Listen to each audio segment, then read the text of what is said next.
It is a strange and personally a little bit of a scary thing to think about the fact that I'm never going to be able to give my attention to every piece of art that has ever been created. Hundreds of thousands of games from over the last 70 some years, over 1 million films from the last century plus, not to mention literally countless books dating back from the beginning of recorded history. And with the exponential growth of the entertainment industry, that fear of missing out is only amplified year by year. Sure, as time goes on, some mediums depreciate in cultural interest. I can say that we have 70 years of video games to look back on, but in reality, nobody's jumping to go back to the 50s and play Birdie the Brain, a computerized tic-tac-toe clone. A lot of people aren't even interested in playing games that came out in the 80s. Films even. We can look back at the value of early film, the technological advancements of the camera, the impressive leaps and bounds in the technology, but when we go for a movie night with friends, are we picking up 1887's A Man Walking Around a Corner? Books, on the other hand, are timeless. They age like fine wine. We are still consistently picking up translations of stories that were told before the distribution of literature. Things like the Odyssey for class, for book clubs, or even just for personal enjoyment. But even if we grant ourselves the luxury of talking about art in a purely modern sense, cutting the snake off at the head at about 50 years ago, that is still far too much to see on a holistic scale. Even just taking the restraints of cherry-picking based on personal interest, literally judging books by their covers, or relying on published best-of lists, the top 100 movies you have to see before you die, the 100 best indie games ever made, every year's top 10, 20, or 50 by medium. I think about this a lot. At what point will I really be satisfied with what I've used to build up my inner library of cultural knowledge? And what's the end goal of it anyways? I'm cursed with a modern need to make my luxury time feel productive and profitable, to lead it into a project or a thesis of some kind. How do I make that sustainable and satisfying without just dedicating the entire rest of my life to seeking out art? The only solution I've come up with is just honing my interests down, seeking out more niche art and giving it the appreciation that it deserves, instead of just picking the easy fruit handed to me by advertisements and rewards shows and critical praise, which leads into a difficult conversation. Of course, boycotts and corrupt corporate practices make it easier and easier to care less and less about the new biggest movies and games coming out, the things that are being made with money in mind and not your personal satisfaction in them. But these are still projects being made by teams of passionate artists, even if the final product is intended to be just that, a product. I think it's wrong to dismiss these things wholesale, but the way I see it, it's worse to spend some $70 on something that intends to be a toy for adults more than a meaningful work of art. Especially when that money could be distributed between 10 or 20 independent artists making smaller, more personal projects who will use that money to cover medical costs or groceries or even, God forbid, buy a nice meal or a little treat for themselves. These big new shiny toys aren't bad exactly, but people are missing out on so much good art just because they're taking these experiences handed to them by companies that are trying to take their money and then lacking the time or funds to seek out and dedicate to these smaller experiences. It's a shame that cycle is only getting worse as people are finding new and more expensive ways to cash in on your FOMO over what ostensibly turns out to just be another game where you drive a car around and shoot things. The worst part is that none of this is the customer's fault. A lot of people just don't know that if they put in a percentile more effort to seek out smaller, more curated projects, self-published books, indie games, films, music, etc., they will find truly life-changing experiences for half the price, if not for completely free. And the time and money that they spend on those projects will be going to creators who will make 10 times, 100 times more use for that money than if you were to go to, say, the new Avatar movie or buy a new Xbox game, which odds are you won't think a whole lot about after you're done with it. 2025 was an overwhelming year, even in terms of relaxing hobbies. I didn't get to do a lot of the things that I wanted to do this year. I still haven't gotten to a lot of things from previous years or previous decades even. And I think I'm disproportionately stressed out about that. It leaves me feeling inadequate and unprepared to speak critically about the year as a portfolio as my peers do, all art encapsulated. I didn't play Clair Obscur or Hollow Knight Silksong, two games that I know are important to my industry and that would leave a huge impact on me personally. I didn't go to any of the movies that I wanted to see in theaters. works that I'm confident would have left me energized and excited about the state of the medium and its capacity for powerful storytelling. Maybe even inspired me to make something that I didn't this year. I didn't take walks on the boardwalk like I wanted to. I have continued my yearly ritual of completely forgetting that autumn exists, even though it's my favorite season and the temperature is perfect and it gives me so many excuses to be outside and to smell the air and to feel that first really cold breeze of the year that's signaling that things are wrapping up. And where this all left me in the end was overwhelmed, flailing, questioning just a little bit why I care so much to cover all of my bases, what I get out of experiencing all of this art, what I would get out of experiencing the rest of it that I missed, much more what I'm getting out of writing about it and talking about it, out of accumulating that cultural library in my mind that I was talking about. It's becoming increasingly hard to take all of that seriously. The prestige of things like the Game Awards and Jeff Keighley's arguable toxic optimism about the industry that he's only really acknowledging the top 1% of. The arts industry is being taken over by people who don't know what art is, much less how to make it, and seem to not want to know. Because in the end, they would be forced to admit that everything that they have done so far, all of these numbers go up games, are hollow. Doors have been closed for myself and a lot of other artists. Over the last few years, every field that I have aimed to work in professionally, and gotten very close to, has been struck with layoffs across the board. Oversaturation leading to projects being buried without an audience, corporate buyouts and funding cuts, union busting. And where does that leave me and my peers? Small artists who are already questioning what place they have in this world, especially when their industries and their dream jobs are being closed off to them. And the best case scenario increasingly seems to be just that you find an audience on social media and gain some small profit over their enjoyment of your work.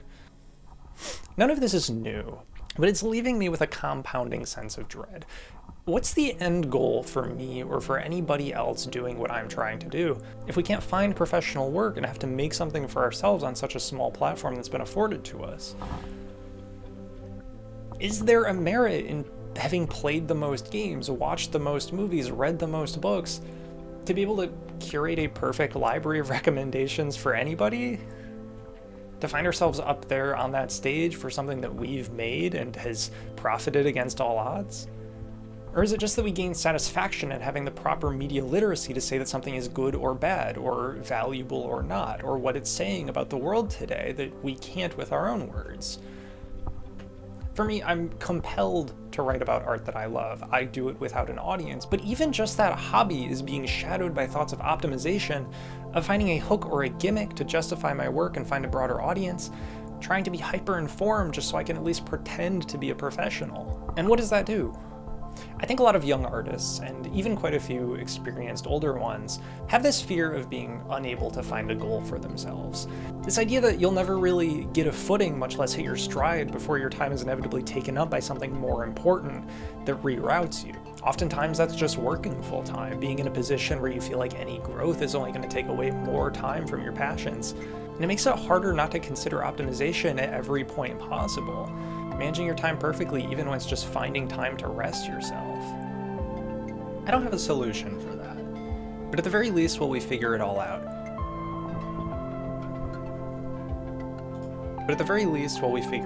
we can be curators. It's hard to find the time to seek out art, especially when so much of it is good and beautiful and impacting and fun, and is presented to us on a silver platter through advertisements and critical praise. And this year, I have made the time through some personal cost to shuffle through as much as I can, if just to present a few new ideas, or even just to portray just how massive and accessible and diverse storytelling has become in recent years. All art, this art, deserves not to be overlooked just because there is something more convenient out there. It breaks my heart to think about how many creations are being lost to algorithms or a lack of advertising, or worse, people just skimming over it on a web page. Even the most unassuming thing, if handmade with purpose, can carry a world of meaning beyond what can be communicated through a thumbnail or an advertisement or even a recommendation like mine. And so I hope to break through that barrier at least a little bit. And so, without further ado, my indulgent hyper list of everything that came out in 2025 that I got to review that you might have missed, and a lot more that I missed too. Starting off strong with one of my favorites from the year, HYPERBEAT is a beautifully stylistic rhythm game where notes are coming towards you in a circular tunnel, and so the game finds a really strong flow as you spin yourself around the track to hit beats. Most of the music is simple enough and adheres to the same genre that you don't have any trouble replaying tracks, and you don't get whiplash from playing random ones back to back. There's also an option for custom tracks through the Steam Workshop, which makes a good excuse to come back and play more, and the game does reward you for. There is technically a story. Between runs you can go and talk to NPCs in this beautiful hub area and build out your friendship with them, but it isn't super in-depth and I would hardly call any of it required reading. Vivid/Stasis falls a little closer to the side of the rhythm game spectrum that I'm not super engaged with, just sending beats down a track and having you hit the corresponding button, which I find simple in a way that is only really fun if you're enjoying the music, and the soundtrack here is pretty varied in a way that doesn't completely catch me, but might be a big hit for a different audience. The other half of Vivid Stasis is a visual novel about a girl looking for her lost friend. My only real problem with Vivid Stasis, though, is that I'm confused on the relevance of the rhythm gameplay to the story. Depending on which settings you play with, sometimes the game literally just splits into two separate games and you have to return to the menu to switch between them. That presentation might be addressed later on the plot, and honestly isn't a huge hindrance to your enjoyment of the game, but this is hardly offensive for a free game, and I think this will definitely find its audience regardless. Trim Job is a satisfying pick-up-and-go puzzler with a simple premise. It's mini-golf, but instead of a club and ball, it's hedges and a trimmer. In lieu of getting the ball in the hole, the game has you ricocheting clippers around the field to try and clear overgrown hedges in as few moves as possible, slowly providing new gimmicks and challenges as you go. Trim Job, I think, would be very easily considered a classic if it had released on iOS in the mid-2010s, with maybe a few more stages and more customization. But at $3 on Steam, it is impossible not to recommend this to anybody looking for a quick, clever arcade puzzler that never asks too much of you, but provides enough challenge to keep you coming back until you get tired. Scarlet Shift is another fairly simple and free arcade action game that controls similar to Trim Job, but instead of trying to hit targets, you're dodging them before firing back. Controlling a small spaceship, you face off against increasing waves of enemies that all bleed when shot, and in turn that blood can be sucked up to act simultaneously as your health and fuel, requiring smart repositioning to maximize your intake and minimize your output. Every wave gives you a new upgrade to your fire rate, reload speed, clip size, blood usage, etc., which makes for a really satisfying and simple arcade experience with low stakes on your time and energy. Developer Strange Scaffold has been gaining infamy for his insanely high project turnaround speed, building an impressive and diverse indie portfolio even in just the last 2 years with El Paso Elsewhere, Clickholding, I Am Your Beast, a licensed TMNT game, and Creepy Redneck Dinosaur Mansion 3, a truly odd self-defined match 3 survival horror comedy RPG Metroidvania that is not only a decently fun mobile-style puzzle game, but spins that formula into a meta-narrative on the nature of the developer's workflow and the highs and lows of actually developing a game. This is very much the kind of thing that is so specific and unique that you kind of already know if you'll like it or not just by looking at it, but I think it becomes a perfect encapsulation of why you should keep your eye on Strange Scaffold, especially with his upcoming game, Space Warlord Baby Trading Simulator, which is a follow-up to one of his early games, Space Warlord Organ Trading Simulator. Squeakcross Home Squeak Home got a decent amount of attention from indie awards and critical outlets for its unique pitch, but still seems to have a disproportionately low player count for how effective and charming it is just in its presentation. Nanograms are my favorite kind of puzzle. Essentially a mix of Sudoku and Minesweeper, presenting you with a grid and numbers that correspond to filled out spaces on each row and column, and making you cross-reference those spaces to figure out which ones are filled and which are blank. In the end, you get a simple pixel art drawing, and this is where Squeakcross's gimmick comes in, as the puzzles are only half of the game, and the other half is decorating a miniature household with furniture pieces that unlock after each puzzle. The game is simple and cute, and it does a great job onboarding players that have never played Picross or other nanograms before, but also provides enough reward and optional challenges to still be engaging for somebody like me that can essentially do these puzzles in their sleep. Tuna Hockey's Underwater is a comedic take on Tony Hawk's Underground, in which you play as a variety of fish, each with their own mobility stats, to complete skating game style challenges and do trick shots and grinds around underwater locales like a lake bed, tropical ocean, and a public pool. It's simple and satisfying, frequently goes on sale for $1.50. As it says on the Steam page, you're a fish, you do tricks, that's the whole game. Drillbird is a really smart little puzzle platformer. where half of the challenge is the puzzles that you make for yourself through the main traversal mechanic, which has you drilling downward through increasingly hard materials to find gems, which you then have to bring back to the surface to deposit in your nest. The problem is, the further down you go, the harder it is to get back up, with limited stamina and restrictions on your trajectory as gems weigh you down.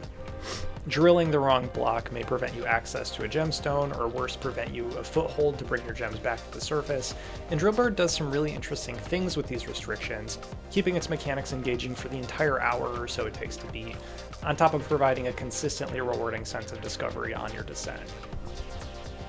Babushka's Glitch Dungeon makes a lot of neat puzzles out of mechanics that purposefully make you feel like you're breaking the game, taking advantage of the titular glitch aspect to make some fun mechanics I haven't seen pulled off in other games, and are kind of hard to pull off without looking weird out of this exact context. The base of the game is that you're playing a little grandma exploring the dungeons under her house to tidy things up and awaken the gods. And to do that, you're granted spells that change your basic forms of traversal. For example, one allows you to walk across air. Another spell lets you climb walls like they're ladders, but dramatically reduces your jump height, so you have to pair it with the airwalk spell to reach various areas. It's really simple and sweet, if a little bit claustrophobic at times, in a way that I think a lot of puzzle games have to grapple with, but it's doing something completely singular, and it's very worth the some $2 it's going for on Steam. Terry Kavanagh, famous for Super Hexagon and his gravity platformer VVV, that's 6 Vs, just released an interesting little 3D platformer called Egg, in which you play as an egg trying to find a nest, or several, with some really unique trajectory that makes the mechanics feel punishing but not entirely unfair in the way that a rage game would, or in the way that you might expect just looking at it. It's free and surprisingly competent for how simple it looks, and kept me going a lot longer than I expected, even in a few notably difficult areas. Summit Drive is a cruel and unusual punishment that earns its Steam tag denoting it as psychological horror. In first-person view, you take the wheel of a particularly slippery leisure van and attempt to maneuver it up the titular summit.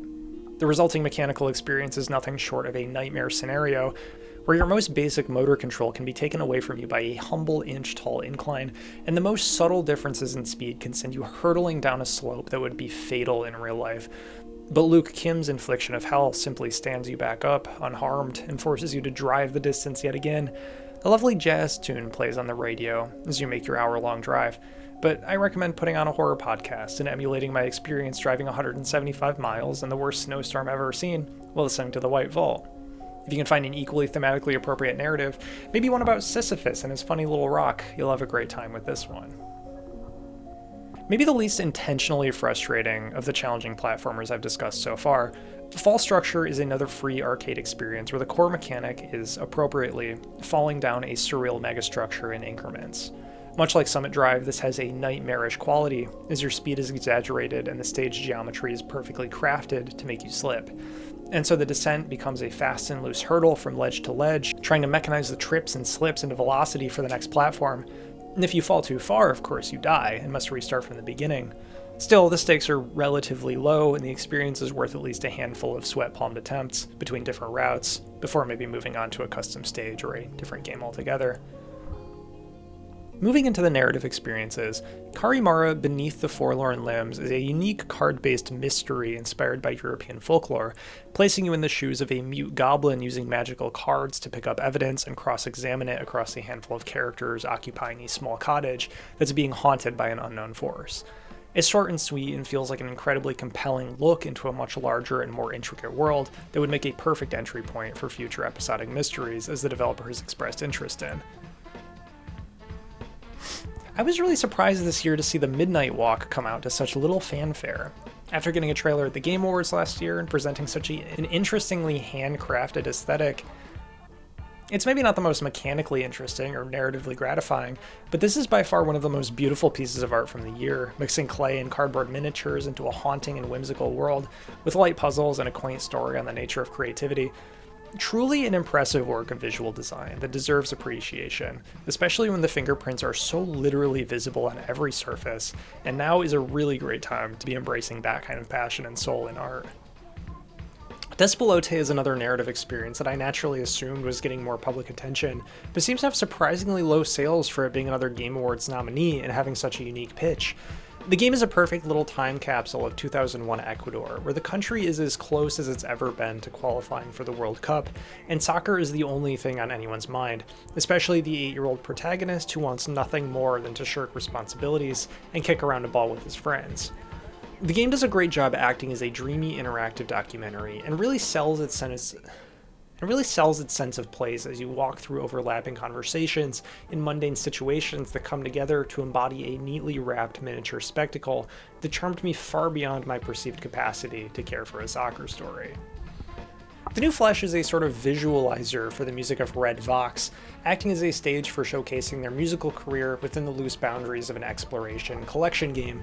If you like the music, it's a great excuse to enjoy more of it, and even if you're not a huge fan, it's still got some fun and impressive visual tricks and doesn't overstay its welcome.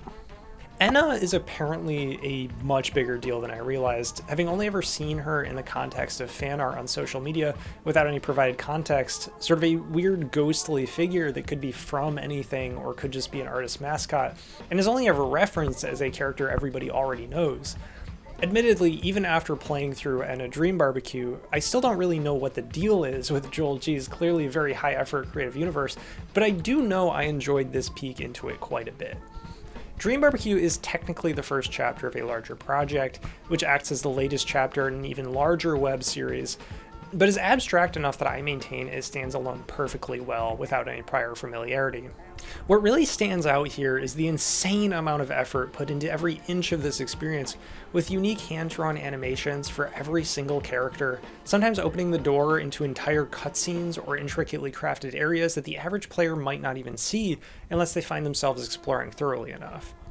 The world is crafted in multimedia, with animation work in 2D and 3D across a variety of styles, from more traditional anime to something more akin to Zelda CDI's janky, expressive MS Paint style, and even just the dialogue goes above and beyond the expectations of what you'd expect to just be portrait speaking. More impressive still is the game's hugely diverse voice cast, with characters speaking several different languages to each other to add to ENA's strange dream logic. Really, I cannot emphasize enough how this feels like somebody's literal dream project, and the visuals alone are so ambitious, I don't know how anybody pulled this off, much less in a free game. Aneurysm IV, a dark, dingy Soviet city occupied by an oppressed working class, is a unique playground for a multiplayer game that takes inspiration from player-run, server-based roleplay games like something you'd see on Gmod in the early 2010s, with complex social roles and player-made incentives to fulfill them. Aneurysm is impressively the first of these types of games that I've really enjoyed, with a million opportunities for strange and comedic scenarios to play out with real stakes as servers break into street warfare between the working class roles and the apocalyptic cult members that threaten to wipe out the city completely, forcing a restart from zero for everyone. While on the streets, you're talking in voice chat with other players throughout the city, sometimes collaborating on jobs and other times dealing in back alleys with scavenged supplies, sometimes striking bribes with addict cops or doctors looking for medical supplies of shady origin. Between deaths, depending on how much money you make slaving away in the mines or factories, you can possess bodies of increasing social status and roleplay as the aforementioned doctors or police officers equipped with better means of serving the city or committing to a life of crime to break it. I've had more memorable moments than I can count interacting with other players in this space, farming bodies to feed the underground ritual pit, running across a discarded pistol and being questioned by a cop only to bribe him with cigarettes and glue and shirk blame on an innocent bystander who was then gunned down, hiding in the club bathrooms during a comedically tense active shooter situation, sitting in an alley and eavesdropping on a corrupt police deal in a cafe before being spotted and chased through the back alleys. If this sounds like something that you and your friends might enjoy together, I highly recommend giving it a try and working through some of the early game obtusities, because the roleplay is as pure as it can get. Routine, a game that was supposed to come out in 2013, is still at heart a game from a bygone era of simplicity. I mean this as a compliment, actually. For all the time spent waiting for Lunar Software's debut, that confident simplicity almost comes as a relief. It's short and effective, with just enough of a gimmick and just enough friction to keep its mystery engaging, even through the narrative's peaks and valleys. The visual and audio design is incredible, and the whole game is committed to an analog feel fitting of its retro-futurist aesthetic, making it tactile in all the right ways and forcing you to manually engage with the immersive UI. This adds a layer of tension to puzzles as they're made more diegetic without the interruption of menus, and the game pulls some really fun tricks with the tools that it gives you to solve them. I understand at this point the unkillable stalker enemy thing gets a little exhausting, but it's interesting to view this game in its intended context as a precursor to both Soma and Alien Isolation, the two games that now seem like perfect pairings for its sci-fi vision. Metal Garden is another incredibly cool debut indie project with a ton of ambition and heart.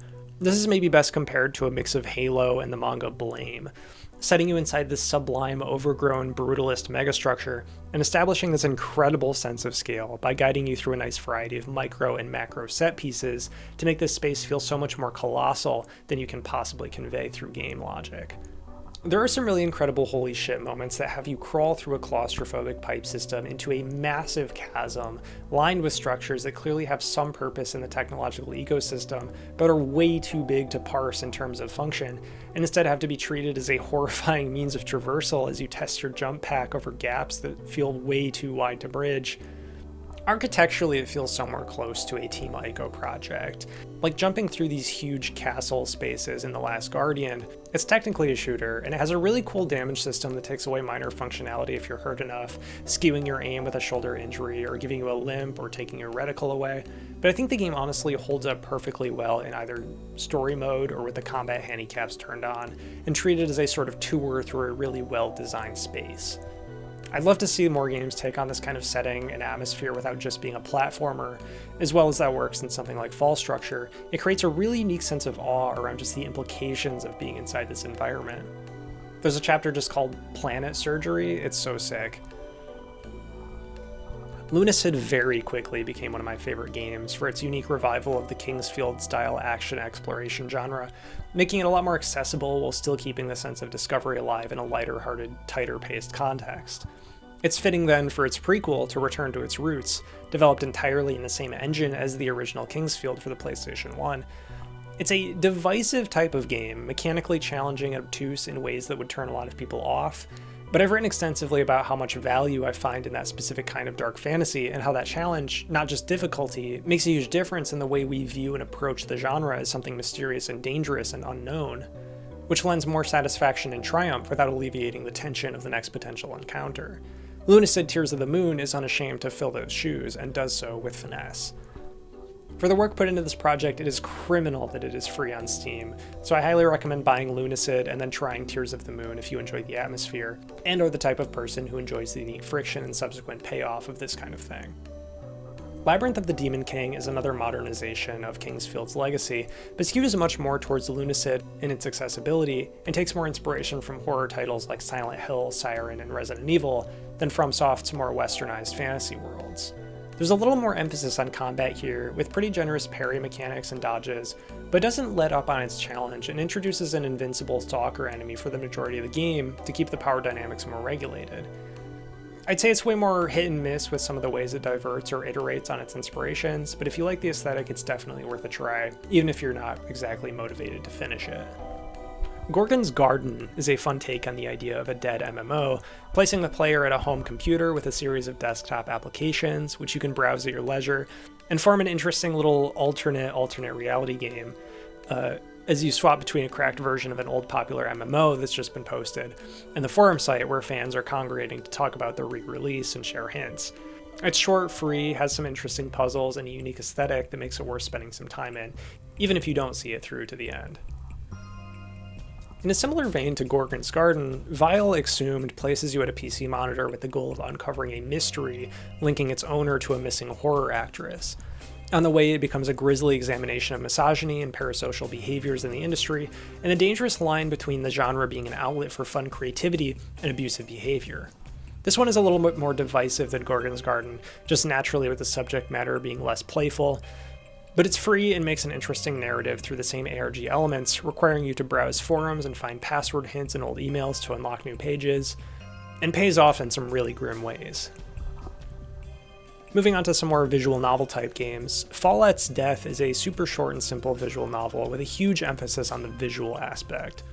Developer Slitherbop has become kind of renowned in the niche indie sphere for their colorful maximalist style, and they have several games in their portfolio that are building up a shared world. If you're interested in that, it's free and very cool looking.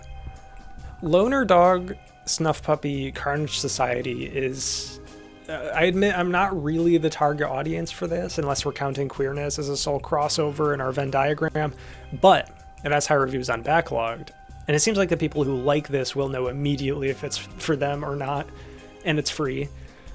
From the game's itch page, Loner Dog is the sensation of stumbling your way through your local queer scene when you can't say no to people.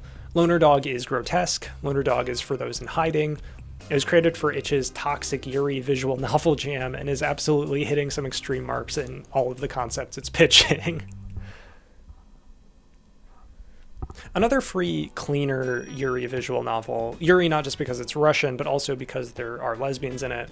Z.A.T.O, I love the world and everything in it, caught me first because of its gorgeous art direction, sort of mixing an MS Paint low-resolution approach with Serial Experiments Lane-style character designs over filtered photographic backgrounds, and some really surprisingly standout music.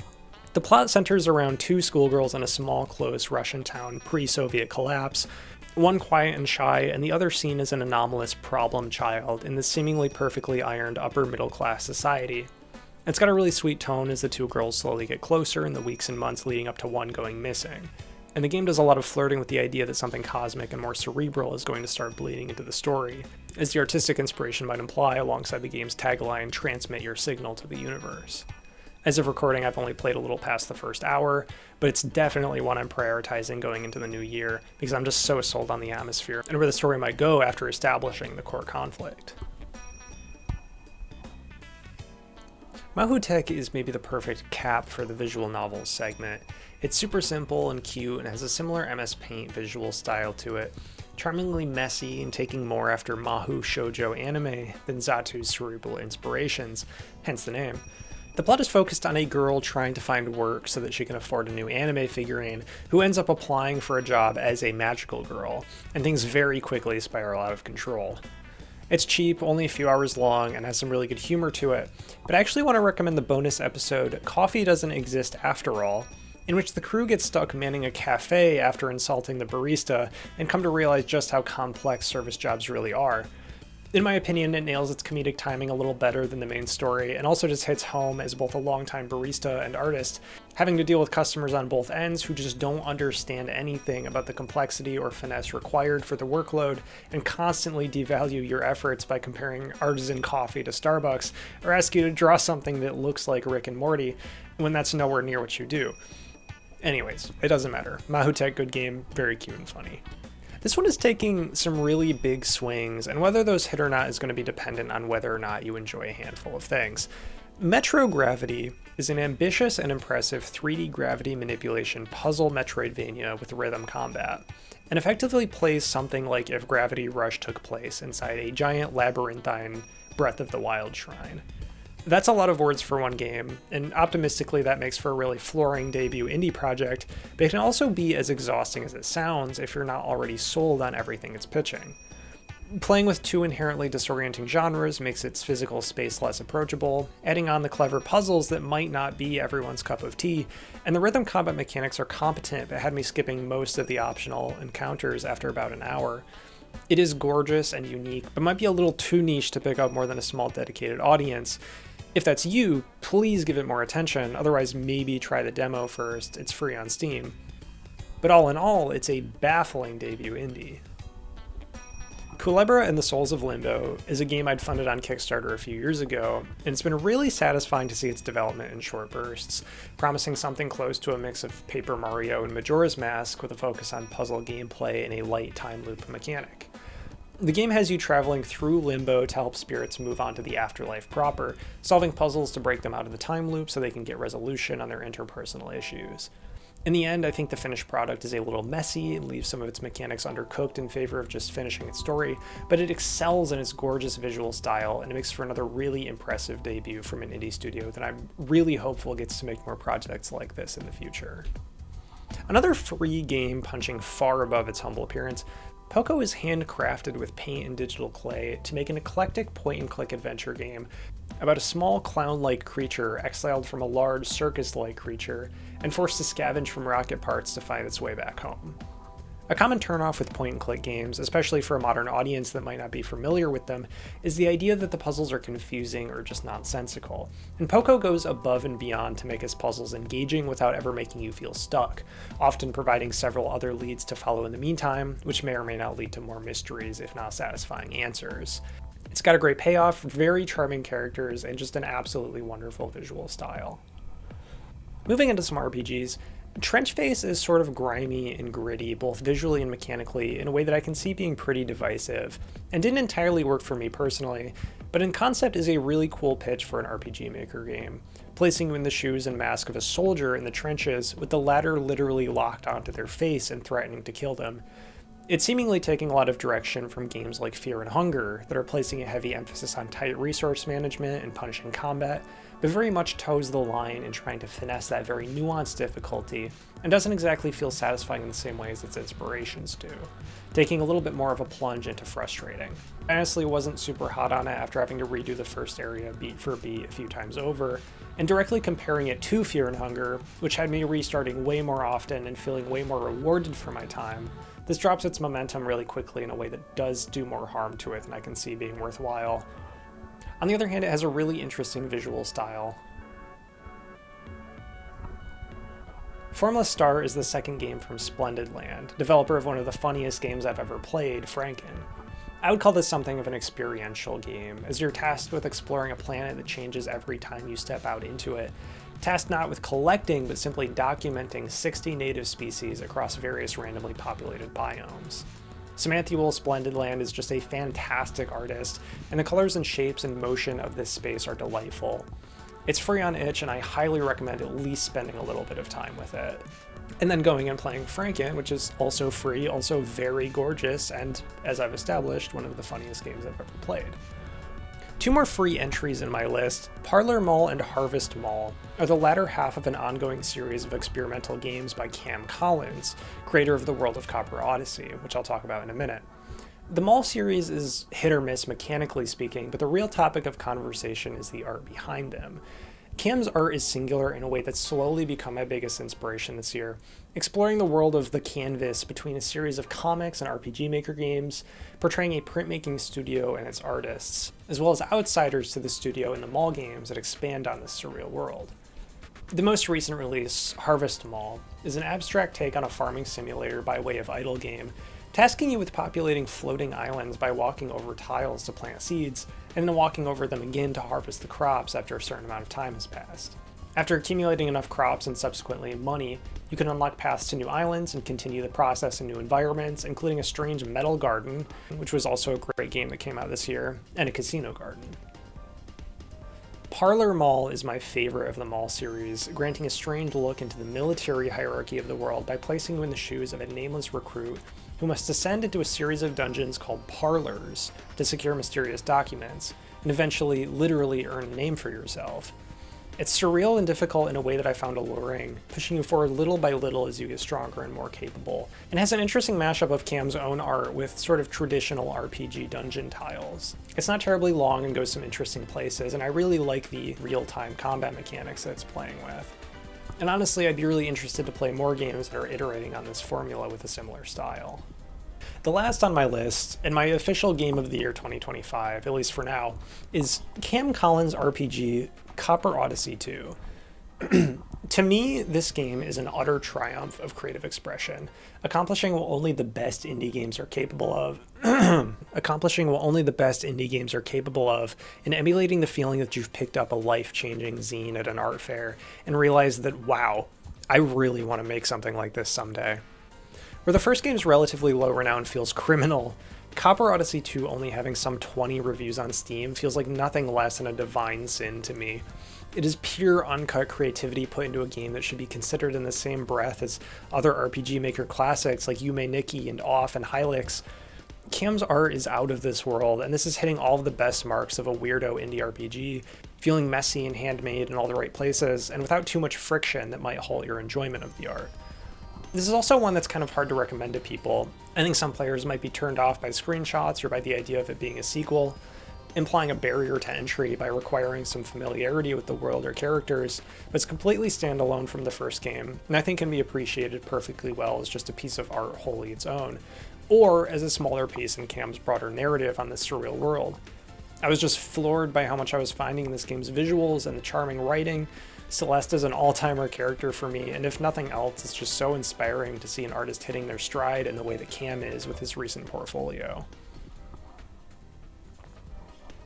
A few honorable mentions. Stray Children, Onion Games' newest release, from the minds behind games like Moon RPG Remix Adventure, which is a favorite of mine, Chulip, Chibi Robo. This studio was famously a big inspiration for Undertale, and then in turn, Undertale's popularity inspired the director Yoshiro Kimura to come back and make Stray Children, which is sort of a revival of the PS1 era obtuse RPG, similar to Moon in both its thematic and visual styles. Technically, this came out in December 2024, but I am counting it as a 2025 release, as most of the critics are as well. Honestly, it's a little bit difficult to recommend because it is so obtuse. A lot of the puzzles don't really have a clear answer, and you have to do a lot of trial and error to figure them out. But oh my god, the visuals and the soundtrack are just beautiful. There's a texture to this game that makes the whole experience feel nostalgic, even though you've never played it before. I really love Onion Games' output, even if in recent years they've been kind of forced to do more like mobile game style. But I'm really glad to see them coming out with something like this in the modern era, and to see it get such a positive reception from its intended audience.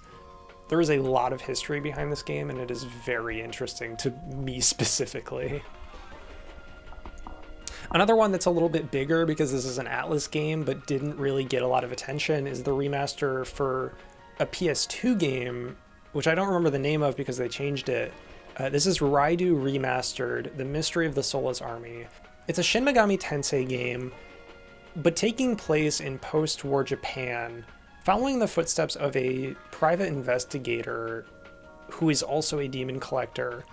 What really drew me to it was the visual style. It's got a very interesting sort of beige bloom to it that I really like, sort of that like early Wii style.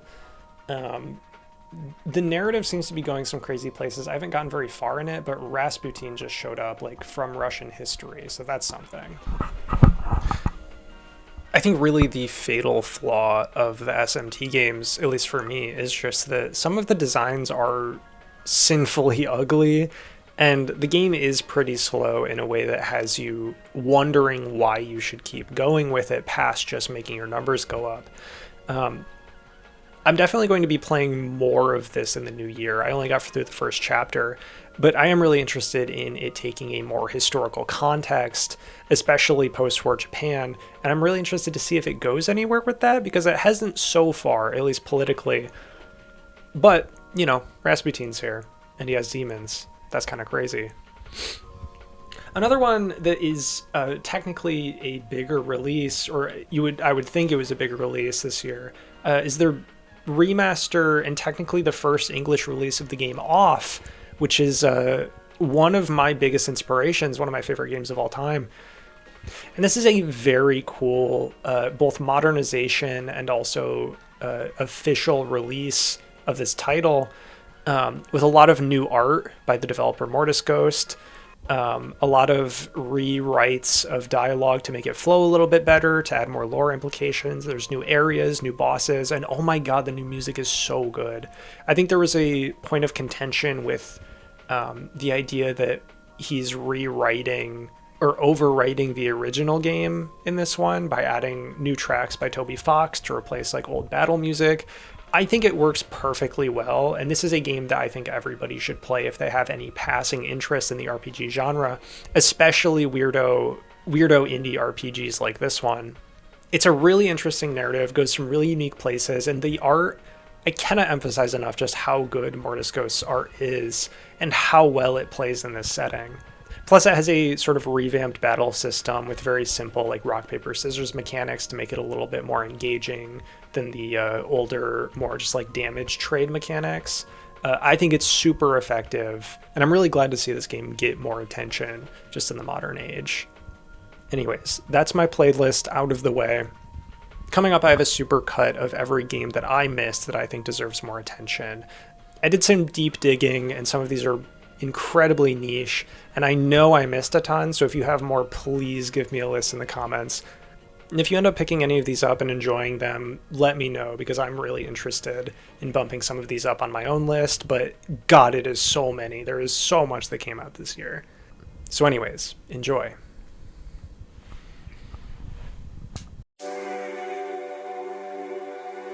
Immerse yourself in the cosmic symphony of Asterism, a playable indie rock concept album set in outer space. Follow astronaut Ruby as she embarks on an emotional journey of self-discovery through a playable music video with each planet you explore.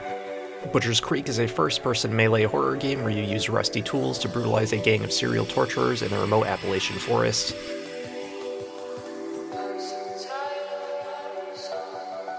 Dead Letter Department has you working at a data entry job in the big city. You type up and transcribe the lost mail and letters that have nowhere else to go. But as the days carry on, oddities in the mail start to emerge and cracks begin to appear. Citizen Sleeper 2 is a dice-driven RPG in a human and heartfelt sci-fi world. You're an escaped android with a malfunctioning body, a price on your head, and no memory of your past. Get a ship, find a crew, and take on contracts while you navigate across the starward belt.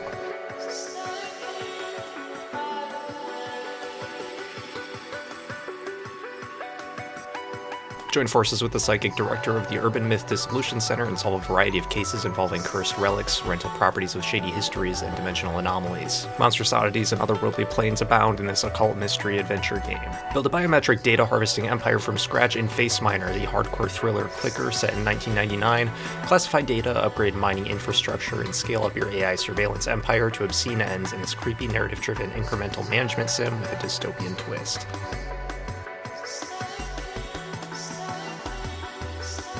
Schism is a challenging action roguelike RPG with deep synergies and high broken build potential. The combination of robust stat systems, fully moddable guns, and intense frequency switching bullet hell combat make for a unique and highly replayable experience. Every Y has a wherefore, you are trapped and you must escape, but is that really the goal? Centum is an unreliable narrative-driven adventure where everything may be a lie. Axes is a retro gravity-switching puzzle game that asks the player to use their environmental and spatial awareness to beat every level. Soak in the vaporwave, switch gravity, collect tapes, and more in this tribute to 90s puzzle games.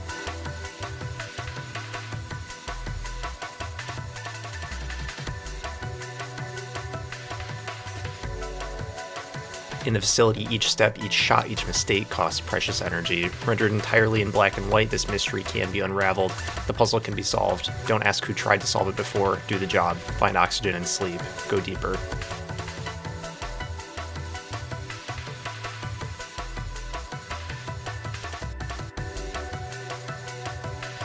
Cruel is a fast run-and-gun horror shooter with roguelike elements.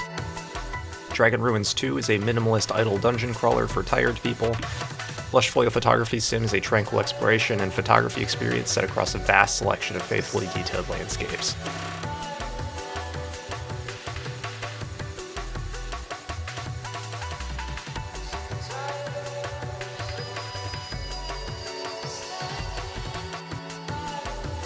Shotgun Cop Man, go to hell, arrest Satan, propel yourself to justice and glory on a journey through hell in this punchy, crunchy son-of-a-gun precision platformer from the creator of My Friend Pedro. Control History in Decade, a groundbreaking indie adventure. Explore an alternate past, discover how its ideas develop, distort, and disappear, seed new movements, destroy others, support the rise and fall of empires, art, ideologies, and individuals in this experimental narrative game.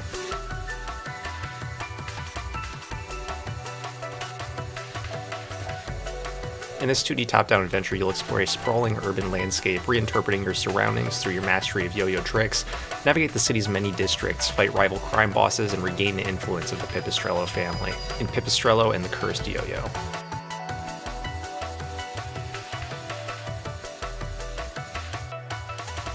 Raise a mushroom from a spore into a fine young woman, then discover the twists and turns her life may take in this creepy cute fairy tale life simulation game called Mushroom Musume. In Ruffian the Riverside, you wield the magic swap to copy and paste textures, turn ice into lava or waterfalls into vines, explore, fight, skate on straw bales, and unleash your imagination in this quirky open-world action game. Dive into an adventure that lets you literally change the world.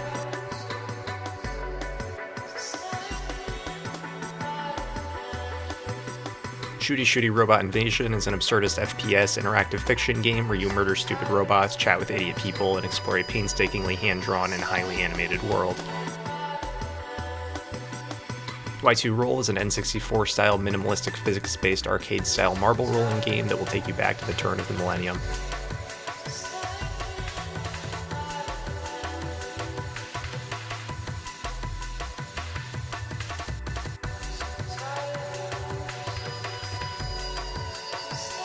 Strike your way through a world of bowling in Super 10-pin. Use special abilities to jump, explode, and boost down 64-bit styled bowling lanes in this wild arcade bowling game.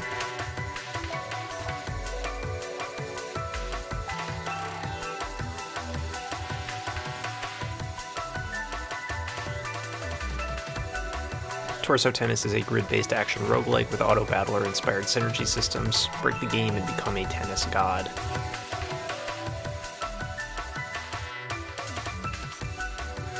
And Roger is a narrative adventure game. It was a morning like all others until she realized her dad wasn't home. In his place, a stranger who speaks nonsense and insists she takes her medicine. Who is he? Where is Dad?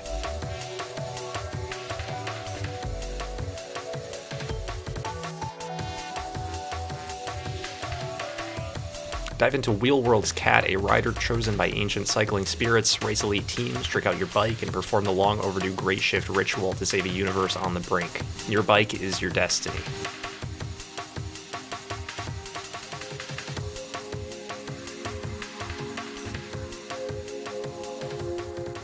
Disco Pup is a narrative game about a seal who wants to sneak inside a dogs-only party. Explore the city and meet shady characters as you search for the perfect dog costume.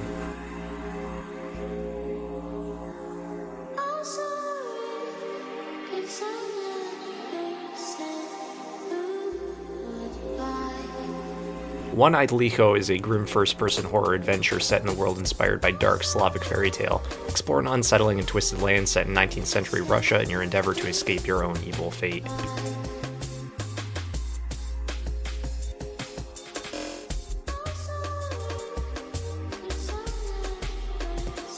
Time Flies is a little adventure game about our limited time in this world. Fly around and perform mundane Goose Game-esque tasks as a small fly in a hand-drawn household.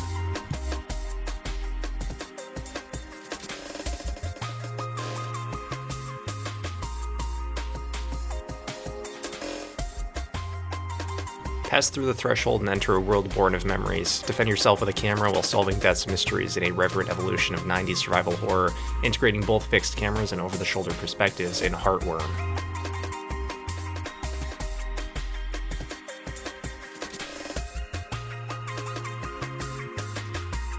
Trollo is a wacky and chaotic first-person action game that puts you in the shoes of a trolley bus conductor. Keep things rolling smoothly by ensuring passengers' travel validity, but watch out for rule breakers. From issuing tickets to enforcing rules with your fists, it's all part of the wild ride.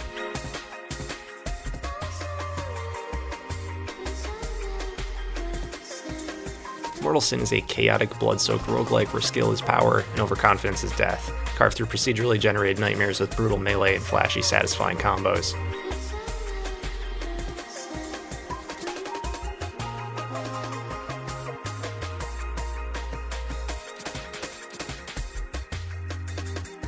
Meet Henry, merely half a head, yet with the peculiar ability to become any object within their reach. Discover every object's unique abilities and cleverly combine them to take Henry through their not-so-ordinary everyday life.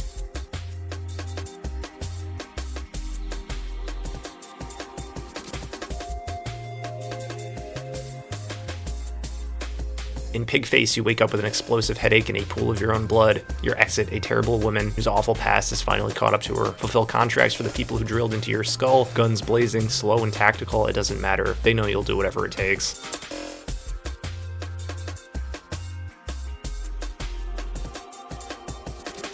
Longing for light, a sunless world begins devouring itself. Every step shifts the landscape beneath you as you search for what remains of her in Eclipsium.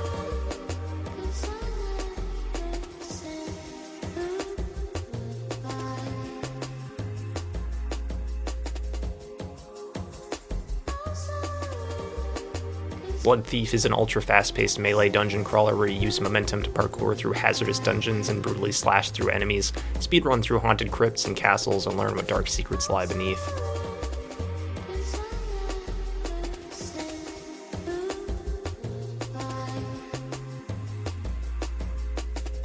Consuming is a unique handcrafted story that places you in the shoes of a teenage girl. Did you feel stupid, fat, lazy, and ugly in high school? Well, I did, but at least I made a life simulation RPG about it.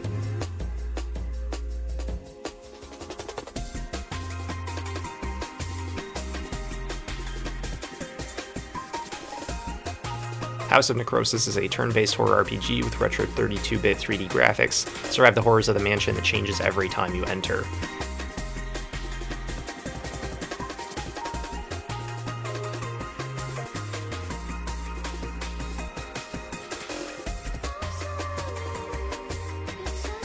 By Sweet Carol is a narrative horror adventure game completely hand-drawn in style of classic animated films. Follow the trail of missing Carol Simmons and uncover the dark secrets hidden behind her disappearance from Bunny Hall Orphanage.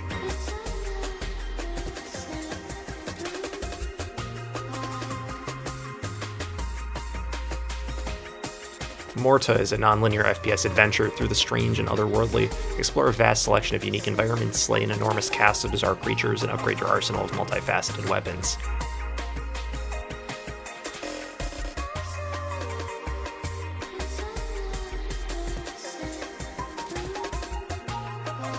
The Seance of Blake Manor is a supernatural detective mystery set in 1897 Ireland where you investigate the disappearance of Evelyn Dean in a remote hotel full of secrets and otherworldly occurrences.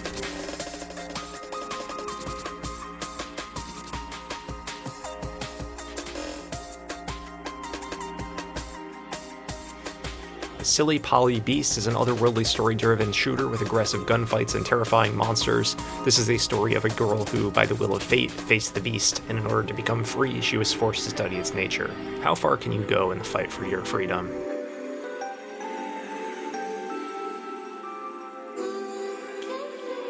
Get ready to drop into a devastatingly real depiction of the battlefield as you and your team take on a relentless foe. It Takes a War presents a new vision for the team-based tactical shooter genre, with dark and surreal secrets waiting only layers below.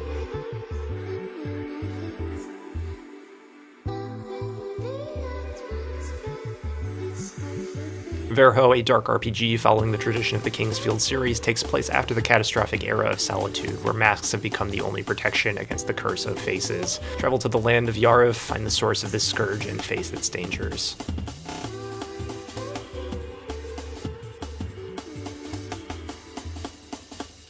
You left, now they're dead. Ambrosia Sky Act 1 is an immersive sim about exploring an asteroid colony devastated by an unknown contamination. Survive and harvest strains of hostile alien fungi, explore treacherous environments, and find meaning and beauty in so much death.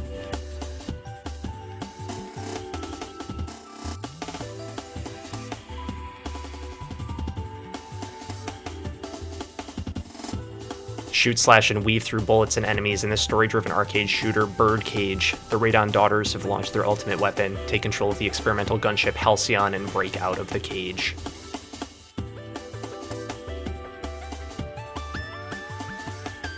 Brush Burial Gutter World is a murky first-person immersive sim with a tightly wound melee combat and tangled vertical levels to explore. Use your forked tail to tie your enemies in knots and climb impossible heights. Kill your mark with quickness and cunning, using whatever tools you see fit.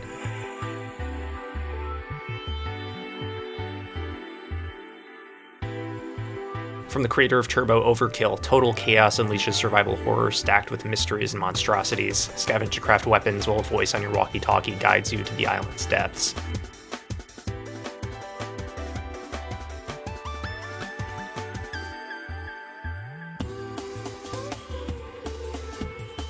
Captain Wayne is an intense, fast-action retro shooter about a sailor with a shotgun for an arm. With a cartoony hand-drawn art style and gory gameplay, you'll have to mow down enemies through 8 action-packed locales to take back what's yours. Are you ready to raise anchor?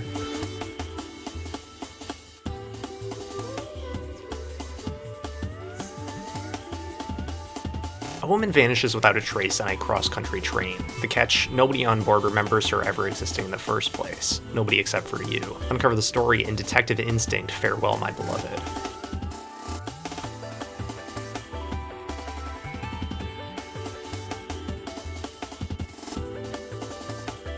Tiny Bunny is a non-linear horror visual novel, long-running and finally wrapped up this year. Those who have heard the voice of the forest are beyond help.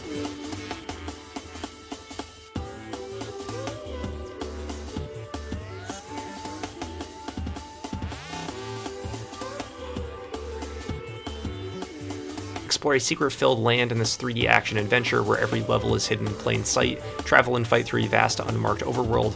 The next surprise is only a single search away in Angeline Era, the latest release from Analgesic Productions.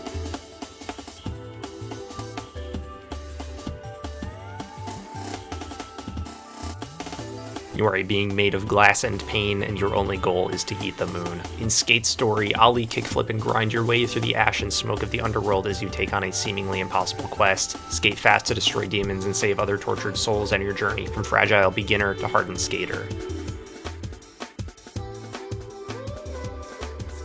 Dead Format is a survival horror game set in iconic film eras. It's 1990s Scotland, and your brother has gone missing after becoming obsessed with a mysterious new VHS format. Follow his trail through the tapes and uncover why the government wants to ban video ghastlies.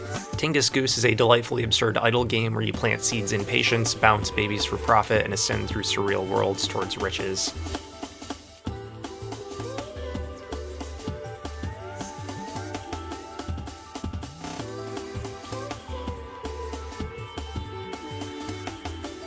Winter Burrow is a cozy woodland survival game about a mouse returning home to restore their childhood burrow.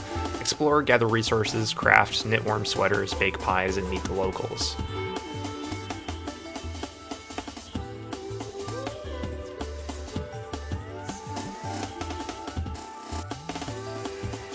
Beyond Citadel is an anime-style retro throwback shooter inspired by the classics of the 90s, with realistic gunplay mechanics, anime violence, and fast-paced combat. Fight your way through the heavily armed mechanical fortress and discover the secret that lies beneath.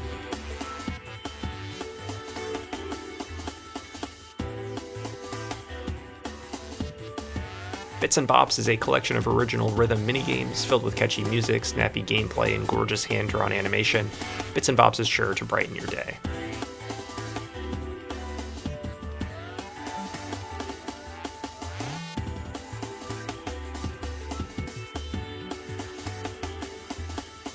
Escape from a mysterious underground megastructure in HYPERBEAT, a short, atmospheric 3D platformer.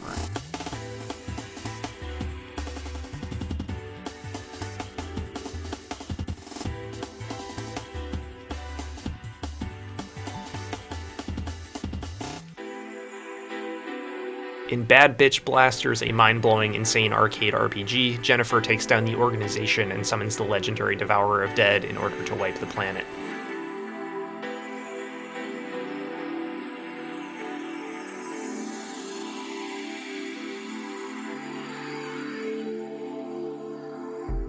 Dry Contact, Instigation of Hybrid Soldier Lifeline, Bio-Affectionate Hyper Network, Disaster Arms is a 2D side-scrolling bullet hell shoot-'em-up with a bespoke hand-drawn style.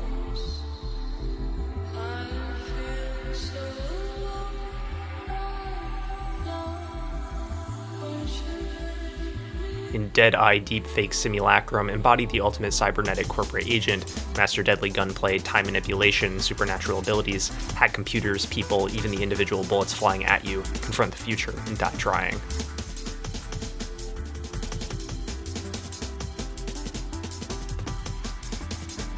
In Chrono Gear Warden of Time, turn back the clock and fight to repair time itself in this cinematic action platformer with fast sword combat and time-based powers. You are the Warden of Time, Oro Crony, be proud and fight hard.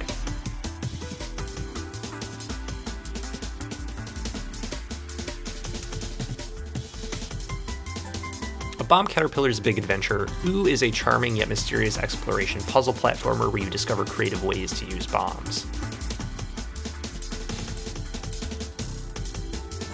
Earthian is a side-scrolling space shooter developed natively for 16-bit systems. Guide space fighter pilot Asusa Takanashi in her fight to repel the alien invaders and save planet Earth.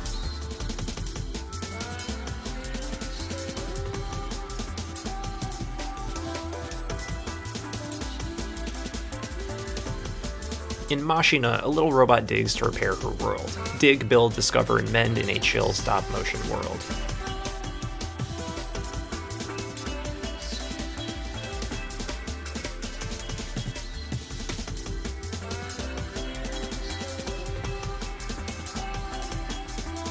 In the turn-based RPG Fretless, wield powerful legendary instruments, gather mighty riff attacks, and save the land from Rick Riffson's devilish goons and musical hybrid monsters.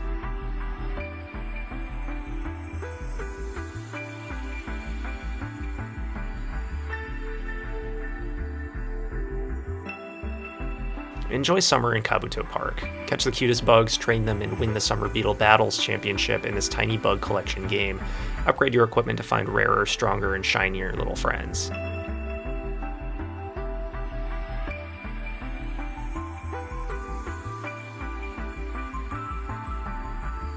In Star Vaders, pilot a powerful mech to fight off the alien invasion in this ultimate fusion of deck building and grid-based tactics. Discover game-breaking combos, rewind time to alter your fate, and protect the future of humanity in this endlessly replayable roguelike.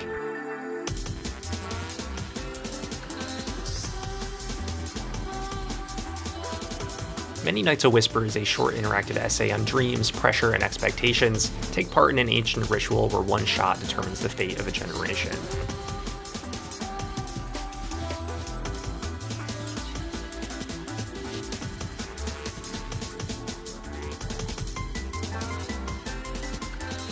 RepliCube is an open-ended programming puzzle game about writing code to replicate 3D voxel-based objects. Solve puzzles, pursue leaderboard glory, or just make art to share with the in-game community.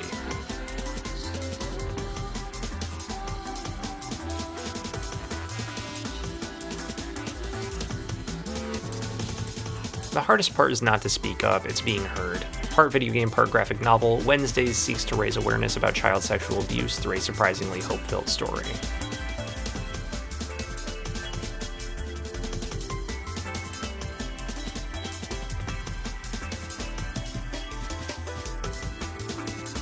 Look Outside is a survival horror RPG set in a single apartment building. A mysterious event turns anyone who looks out the window into grotesque monsters, leaving the world in absolute chaos. Scavenge the building to seek food, supplies, and weapons while encountering strange characters.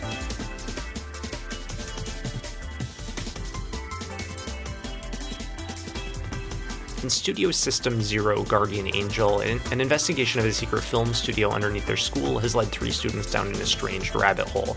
With the fixed camera as your weapon, shine a light on the truth and save your friends.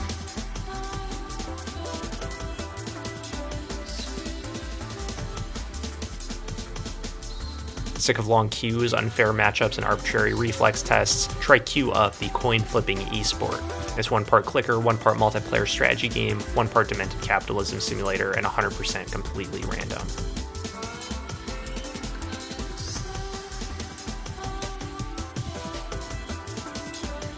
Hate.net is an abandoned arena shooter overtaken by bots. You are a mere passerby, a witness to a world that has long been lost to fake accounts and false advertisers, thousands before you and thousands after you.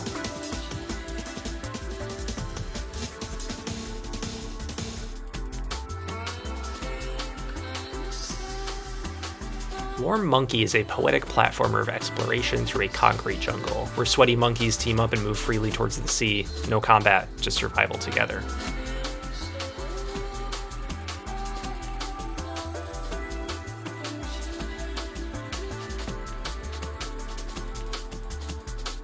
What went wrong on Fragrance Point? Explore, hang out, and poke around where you're not supposed to in this surreal Y2K world.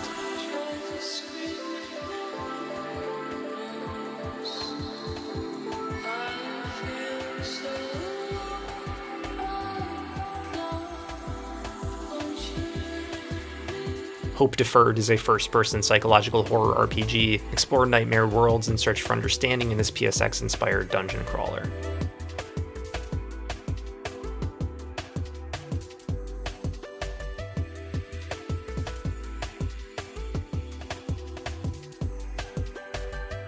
Naran Shif is a psychological horror puzzle game. Players take on the role of an amnesiac man who awakens in a mysterious mental hospital. As they explore, they unravel a mystery involving their own origins and the conspiracy brewing within the halls of the mental institution.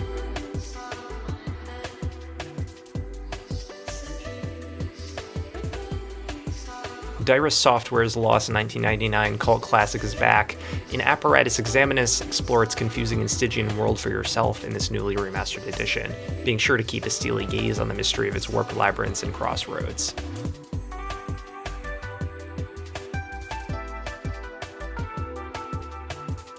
Taking inspiration from Rengoku, Blame, and Armored Core, Abyss, a new game developed for the PS Vita, is a hardcore third-person megastructure shooter.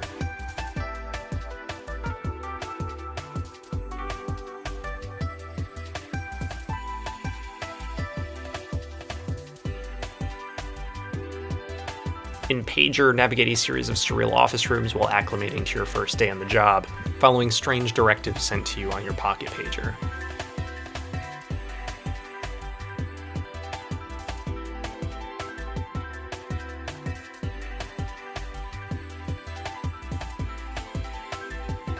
What would you do to rewrite your story? Occlude is a cerebral game of solitaire capable of shifting reality and uncovering dark secrets.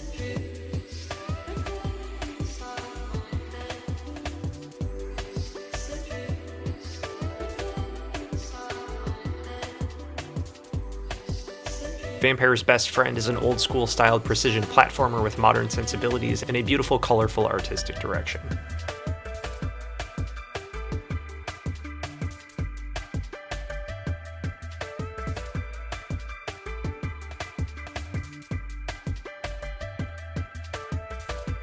If letters had pants, would they wear them like this? What about numbers? What if they had small shovels and they dug stuff up to put in a museum? If letters had pants is an eclectic word game that's also about archaeology.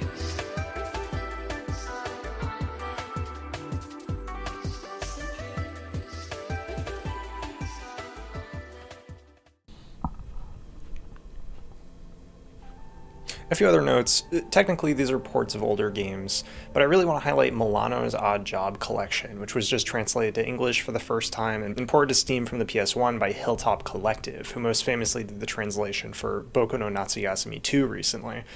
It's a super cute slice of life simulator. I really love the art style, and I'd love to see it get more attention. Also, another really niche drop from the PS1, Studio Art Dink, the creators of Doshin the Giant, who just do train games now, ported their weird game of the century, Tale of the Sun, to Steam. It's an avant-garde caveman life simulator. It's also only in Japanese as of now, but by my very loose understanding, I don't think there's a lot of text, and you can probably just use your phone's Google Translate camera to navigate menus. I'm really curious about this one. I'd love to see it get some eyes, just so they can port Aquanaut's Holiday, which is maybe their most famous game after Doshin, about a diver on holiday just having a great time. If you want slightly more in-depth reviews for most of these games, I do short write-ups on my backlogged, which I'll link in the description, as well as slightly longer form pieces on my newsletter that are all formatted as sort of a magazine-style review with screenshots. I've just gone back in and made all of the 2025 ones free. I have a big piece on Stray Children, which came out this year, another one on the Off remaster, and some more writing on just how much I love Copper Odyssey and Cam Collins' other work. Please go check it out.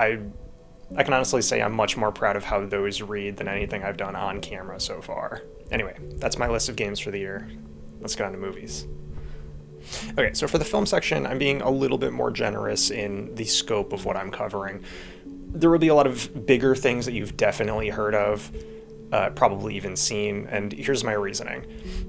I'm both trying to strike my thesis on the mass volume of media that came out this year, while also recommending things that might be popular but didn't exactly get the broad audience recognition that they deserved, compared to something like K-pop Demon Hunters, which I think a lot of people saw regardless of their familiarity with K-pop or animated films or genre fantasy.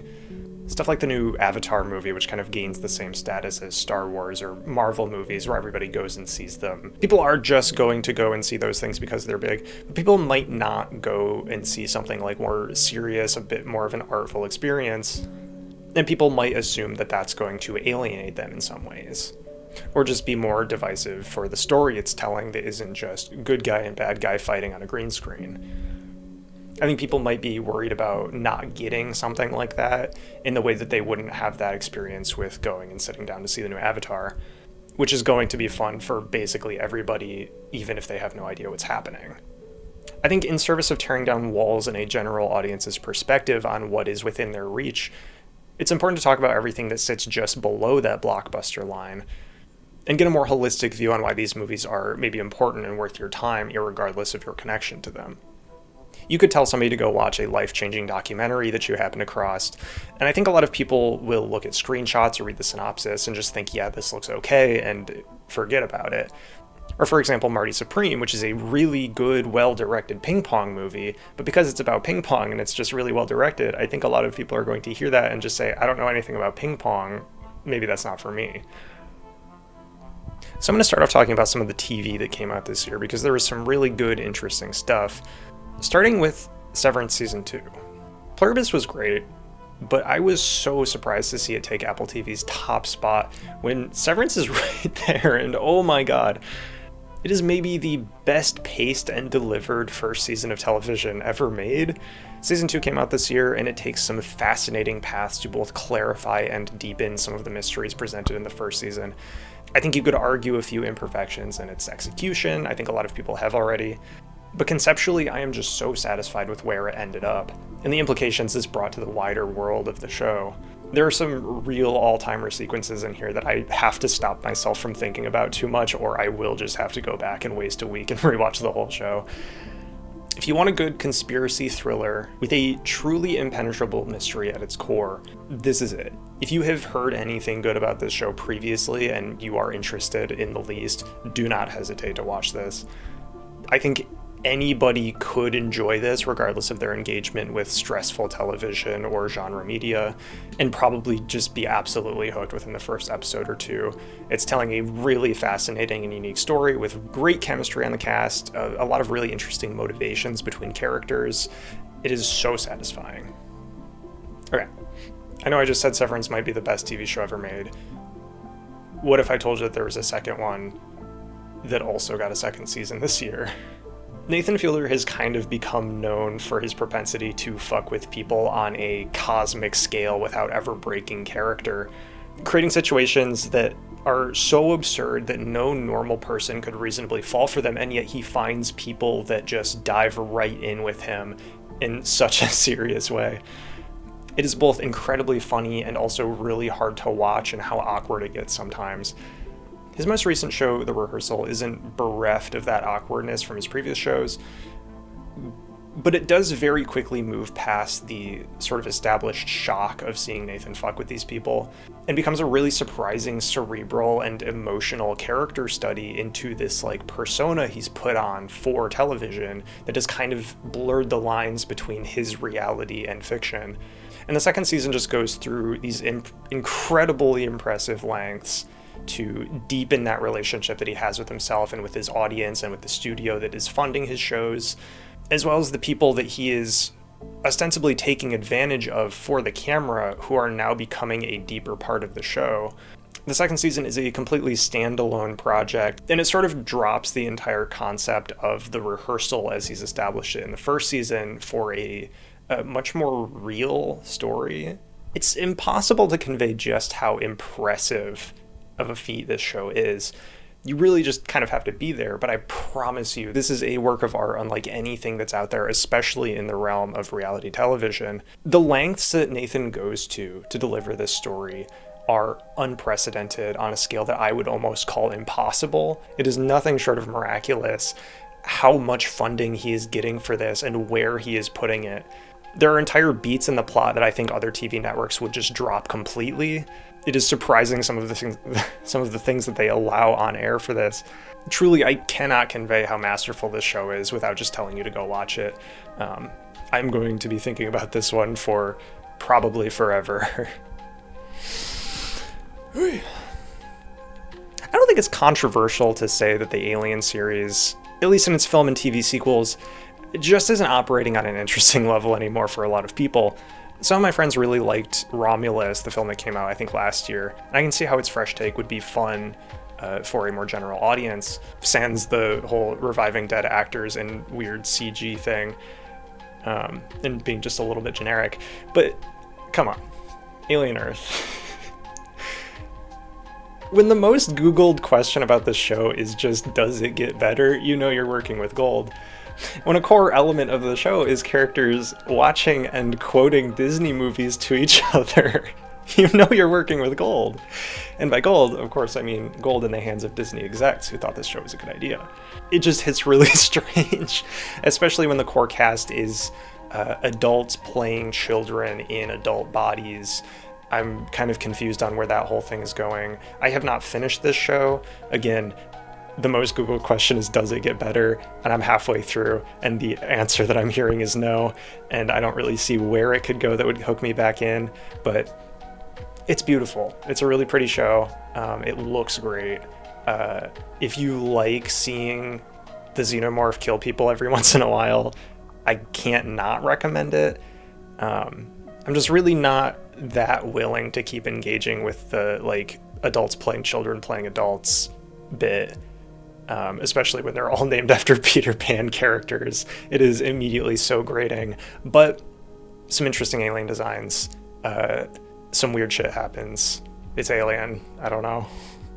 So every year, the French animation studio Gobelins puts out all of their student film projects from the year and uploads them to YouTube, all ranging from about 1 to 6 minutes, and each done in the students' totally unique styles, making it a great space to keep an eye on, even if you just cherry pick ones that look good from the thumbnails. Highlights this year include Tears of the Mountain, a very gorgeously styled story about a huntress going after a mythical beast in a snowy mountaintop. Chérifant, shining a spotlight on a mailman's final route before retirement in this gorgeous watery style. I generally hate to pull out the Ghibli comparison for anything because I feel it kind of cheapens the experience and reduces what makes Ghibli special to just their visual softness. But this short really captures some of the same magic as, say, Ponyo. Niccolò takes after the elegant, flowy art of Yoshitaka Amano, famous for doing a lot of the art for Final Fantasy and for Vampire Hunter D, and adds a uniquely European musical twist to it. It ends in a sort of Little Nightmares-style chase sequence that I think is really fun, and it's a really impressive watch just for how much effort was clearly put into the style. The last one I'll recommend is Tumbleweed, just a really strange, cartoonish fantasy world. This sells itself almost immediately with its design work. This sort of adds a more serious intention to these objects that look like children's toys. It plays with these like nonsense shapes and their functionality in the same way that I would say Scavenger's Reign does, but with a much more lighthearted tone. All of the minute-long shorts are also incredible. You can watch all of them in under 10 minutes. And they're doing a really impressive amount with their limitations. I think this is a really great masterclass for anybody interested in how to tell a good short story, just by seeing how much information you can imply through imagery in under a minute. I think it's wild that a new Watanabe show came out this year, like the Cowboy Bebop director, and nobody really talked about it. Lazarus was sold pretty much immediately for its collaboration between the animation team and the co-director of the John Wick films, who also does the stunt coordinating and the action sequences. And so this promised a sort of hyper-slick action thriller with an emphasis on the fight scenes. And in the end, that's kind of exactly what we got. A lot of really good action set pieces with a pretty interesting story cut between them. And oh my god, a standout soundtrack, but that's hardly a surprise from Watanabe. I see Lazarus in sort of the same light as his last show, Carol and Tuesday, which isn't bad, but there's a sort of sterility to his recent work that I think is coming from maybe partially the shortcuts that he takes in his new digital animation, but also just something with the pacing and the character design makes it feel modern in a way that's a little bit less engaging to me. What really sells the show for me is the soundtrack, composed by Bonobo, which adds this sort of melancholy urgency to the apocalyptic setting. It is so specifically dreamy in a way that I wouldn't really imagine fitting with this kind of story, but it just runs with the tone and honestly had me a lot more engaged than a lot of the visuals, which was a surprise. I'd say Lazarus as a whole is just okay. I wasn't super sold on the characters or immersed in the drama, and the action scenes kind of feel like a 2010s video game that has a walking section that has exposition dialogue and then just drops you into a fighting arena to intercut the drama. But if you're interested, I think it's totally valid to have this on as background noise. The English dub is really good, as is historically true for Watanabe shows, and the story is interesting enough to keep you engaged for the entire runtime, even if I do think it could hit a few more emotional beats along the way. Adapted from a manga of the same name, Takopi's Original Sin is a depressing exploration of cycles of abuse through the perspective of a small cartoon alien sent to Earth to make people happy. The problem is, Takopi isn't a human, and so sort of misunderstands and mistreats a lot of scenarios that maybe have more emotional nuance than just make it better. He misinterprets a lot of scenarios and kind of wrongly assumes that he can fix them with his gadgets that are essentially just toys, save for one. I won't spoil what happens, but the show takes some wild twists through its 6-episode runtime that left me feeling gutted and betrayed in a way that I don't think a piece of media has since Goodnight Poon Poon, which makes a great comparison to Takopi's sense of nihilism, but I think Takopi in the end employs a lot less of the absurd comedy of Poon Poon that would serve to undercut some of its grimmer moments. There are some pretty major content warnings here, but I think the show does a good job handling them without feeling too edgy or distasteful, even if there are a few little anime tropes that stick out here and there that might conflict with the tone. Like, I don't want to see comic action lines spring up behind a girl screaming as she's being abused by her mother. That's a little bit of a tonal disconnect. But in all, I think the show does a good job handling these topics with a level of care that other shows wouldn't. And I think in the end, it's a beautiful and cruel experience that is very worth your time. If you're interested in this medium handling more serious topics, in my opinion, the emotional payoff is very satisfying. But I should emphasize that this is a very difficult watch for how cute it might appear. On a lighter note, Keiichi Arawi's ongoing serialized comic City from Japan's Morning Magazine is his second work to be adapted to animation behind Nichiju, which might be his most popular. City, the animation, is hitting on all cylinders, both comedically and visually. This is being backed by an absolutely phenomenal animation team who's really knocking the visuals out of the park, from the maximalist backgrounds to even the more subtle motions that you wouldn't really expect from a show like this, just adding a truly impressive level of character to every moment, from the most mundane to the most action-packed. It is jaw-dropping how beautiful this show is, and honestly might be the funniest anime I've ever seen, right next to something like Golden Boy. There's a post-credits scene where Nikura finds a coin lying on the sidewalk and just has this insane moral crisis over whether or not to take it, and I think it's probably the hardest I've laughed in a while. Not to mention the trivia game show segment with Nagumo. It is really, truly just a delight. I cannot emphasize how much my mood improves whenever I just think about this show for a minute.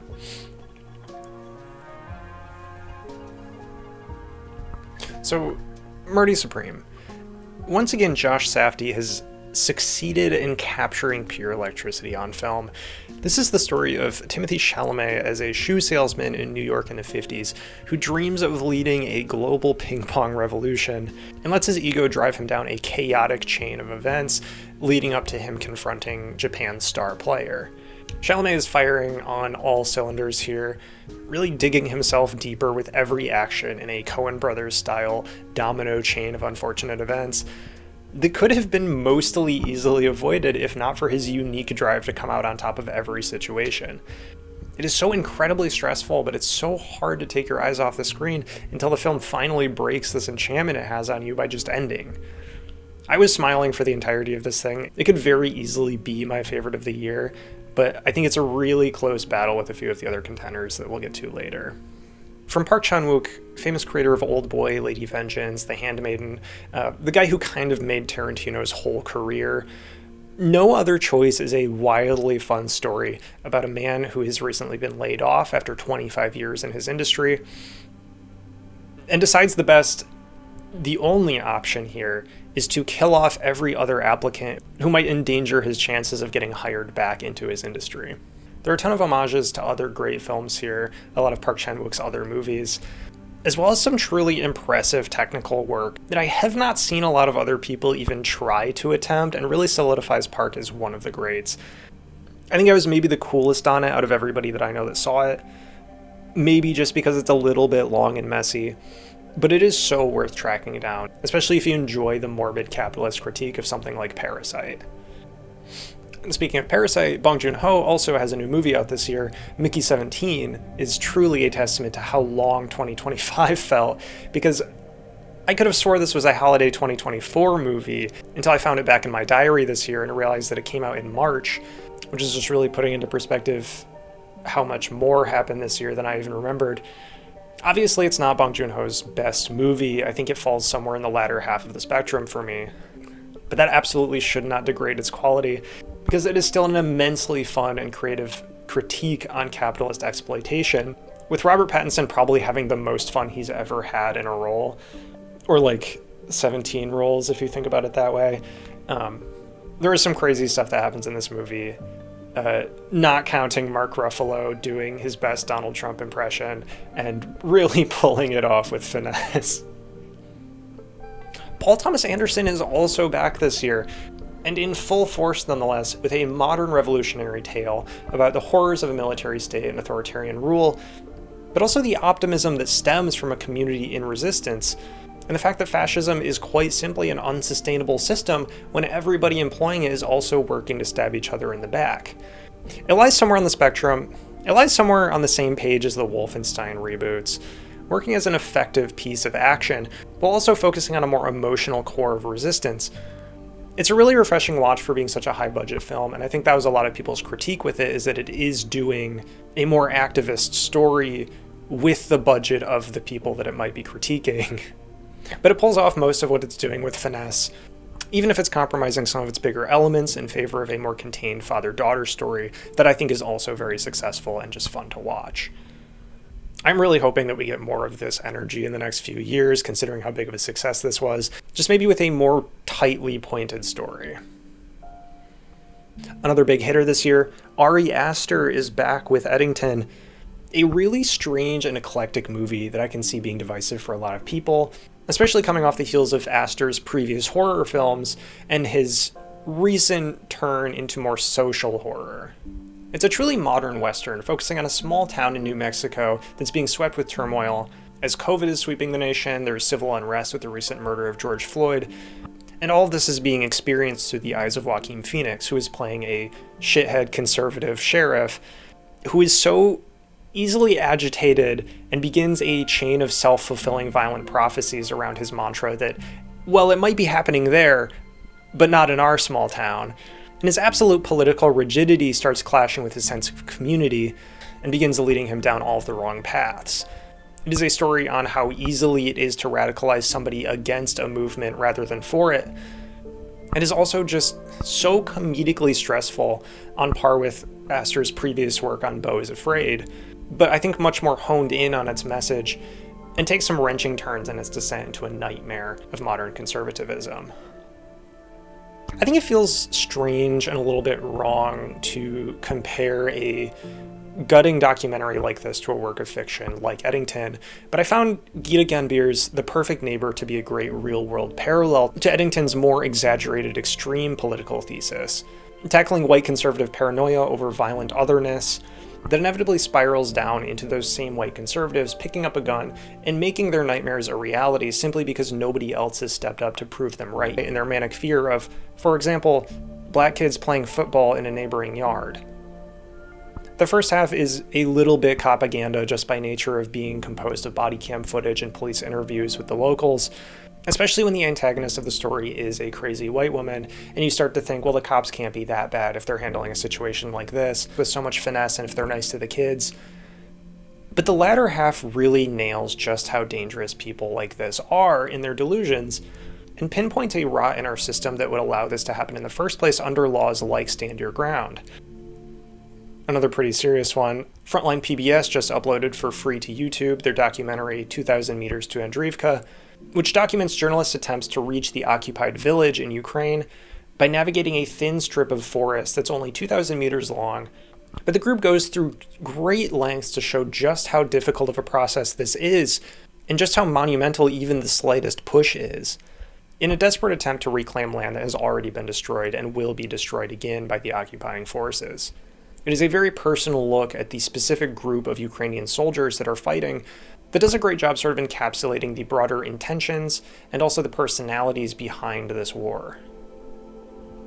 Last year, the Revolutionary Communist International put out a documentary, or a visual manifesto as they call it, titled The Communists Are Coming.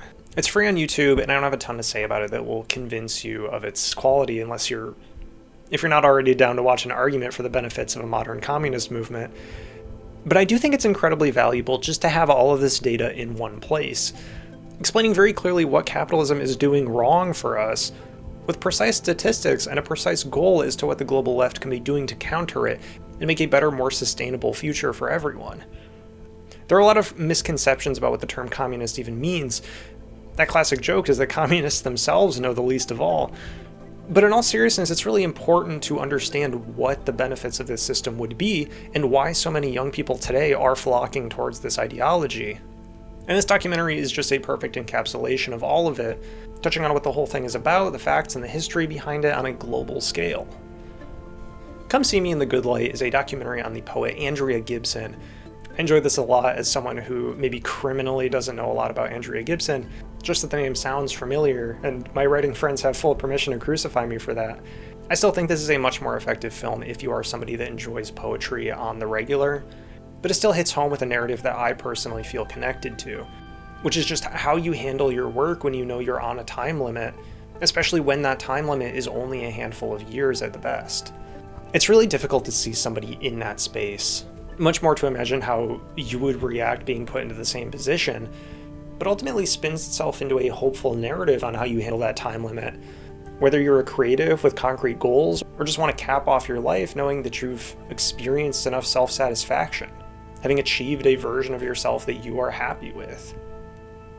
It covers Gibson's last show and the emotional roller coaster leading up to it, and came out just before they passed in July, which leaves the piece in a strangely sadder place than if it had ended with an obituary, just for kind of lacking that finality. Moving on into the fiction, What Does That Nature Say to You is very simply about a man who drives his girlfriend home and then decides to stay the entire day meeting and conversing with other members of her family. I'm a complete newcomer to Hong Sang-soo's films, which seem to be divisive for how long it takes you to sink into them and really grasp what he's going for, whether that takes 30 minutes or an entire handful of films. Admittedly, I am not the best person to ask about the value of this one, but I can say it does a fantastic job emulating that sort of awkward roll of the dice of meeting your partner's family and slowly growing more comfortable with them as you start to reveal more pieces of yourself and they reveal pieces of themselves to you.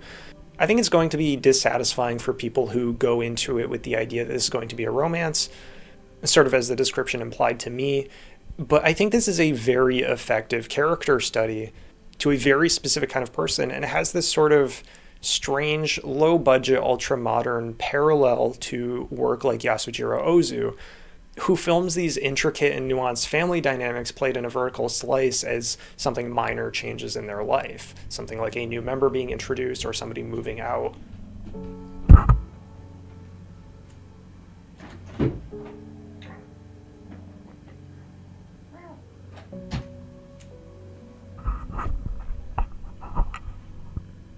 What? Что это? Давай.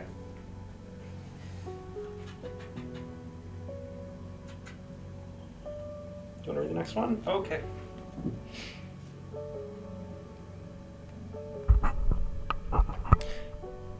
Eva Victor's debut film, Sorry Baby, is immediately so charismatic that I found myself totally invested before anything had even happened.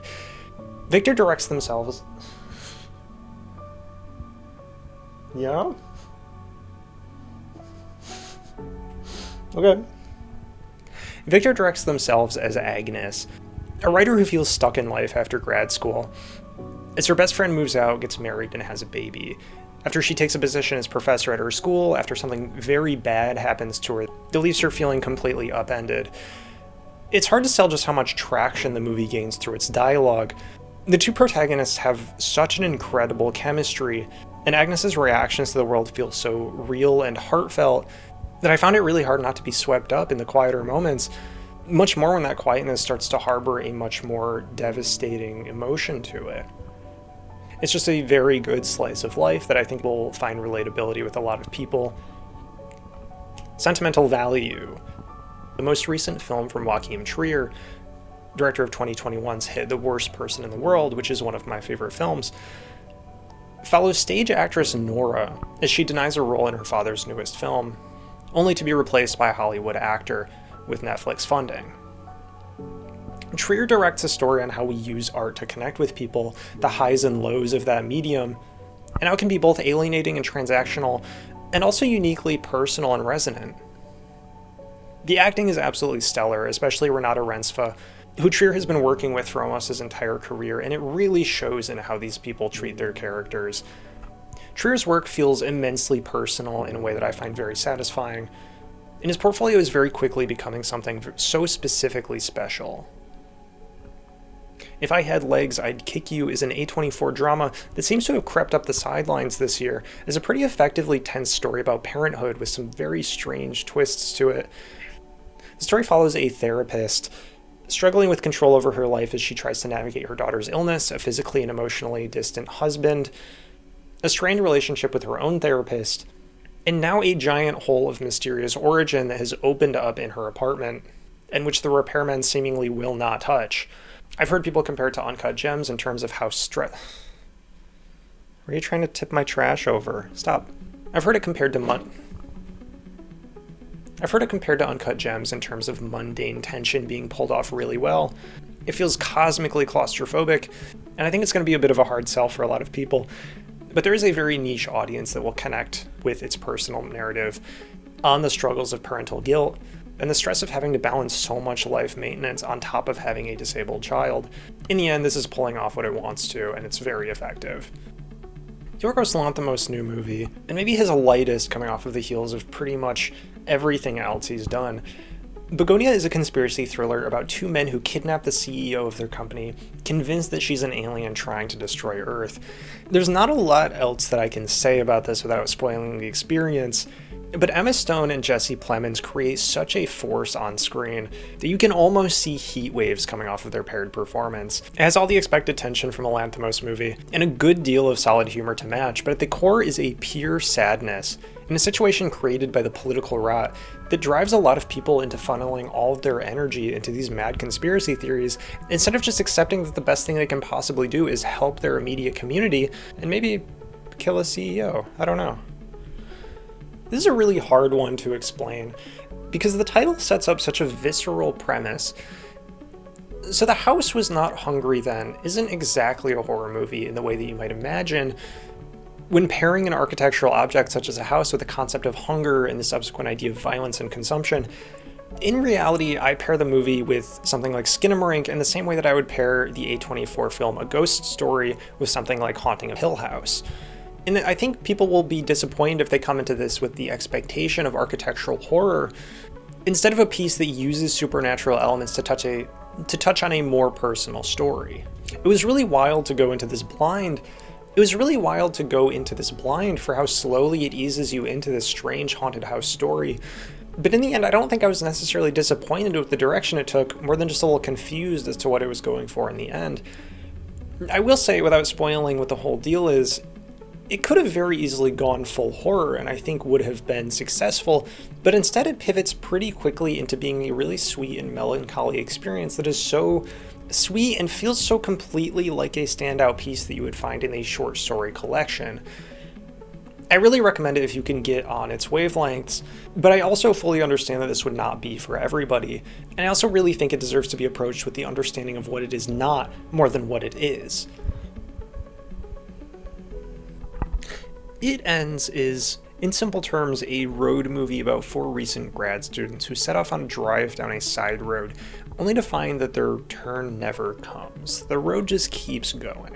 No new landmarks on the way, no deviations, just the same wooded road for miles and miles and miles.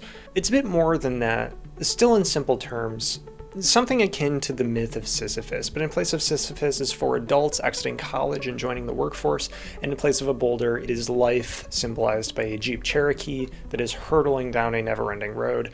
This compares pretty easily to The House Was Not Hungry Then, another movie that sets the expectation of horror but before subverting it and leading you down a much more thoughtful route, and that's not going to be for everyone. Especially in the form of a road movie that starts off with a very strong horror premise and then abandons it, leaving you with just the single location setting and the admittedly very good chemistry with the main cast. And that alone is worth a lot of mileage, just maybe not an endless road's worth. Together is one of those horror movies that kind of isn't doing anything more than what it gives you in the initial pitch, but does that thing really effectively in a way that makes it the perfect pick up and go movie night, not requiring too much attention, but still throwing out some really fun surprises. If you like the concept, I would say that there's a thin chance that you won't enjoy the execution. In short, a strained couple move out of the city and in together in a rural area, only to be met with an inciting incident that leaves their skin fusing the longer they touch. In the longer conversation, it is an extreme and visceral take on codependence and the strain it puts on a relationship when both parties aren't operating at full capacity in life, even after being together for an extended period like some 10 years without having taken the required steps needed to make a relationship like that sustainable. It's really not trying to be very deep, and at worst it ends up a totally fun and inoffensive movie, so long as you're not super squeamish about tearing flesh and eyeballs touching and things like that. Good Boy's core gimmick is one that feels like a no-brainer, directing a haunted house film from the perspective of a very cute dog. but it is still surprisingly fresh for the genre. In action, it's fairly stock. The dog sees things that the owner doesn't. There are some jump scares, moments where the owner is incapacitated and tension rides on the dog's capacity to help, and inevitably a few where the dog is trying to help but is locked up because it's coming off as annoying. It's fine. The best pitch I can give is that it's about 80 minutes long, and most of it is just watching a very soft-looking dog on screen, pretty much exactly what it says on the box. But it makes for a fun movie night if everyone wants to just put something on, and I'd say its biggest offense is literally just having jump scares. Osgood Perkins is admittedly a very hit-or-miss director for me, often swinging wildly between extremes over the course of a film, if not 10-minute increments. Funny then to pair with James Wan, another director whose sense of style really doesn't land for me, save for literally just the first Saw movie. I know, I'm sorry.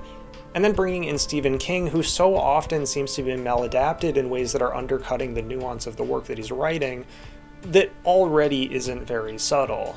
To call the monkey nuanced, though, would be a joke.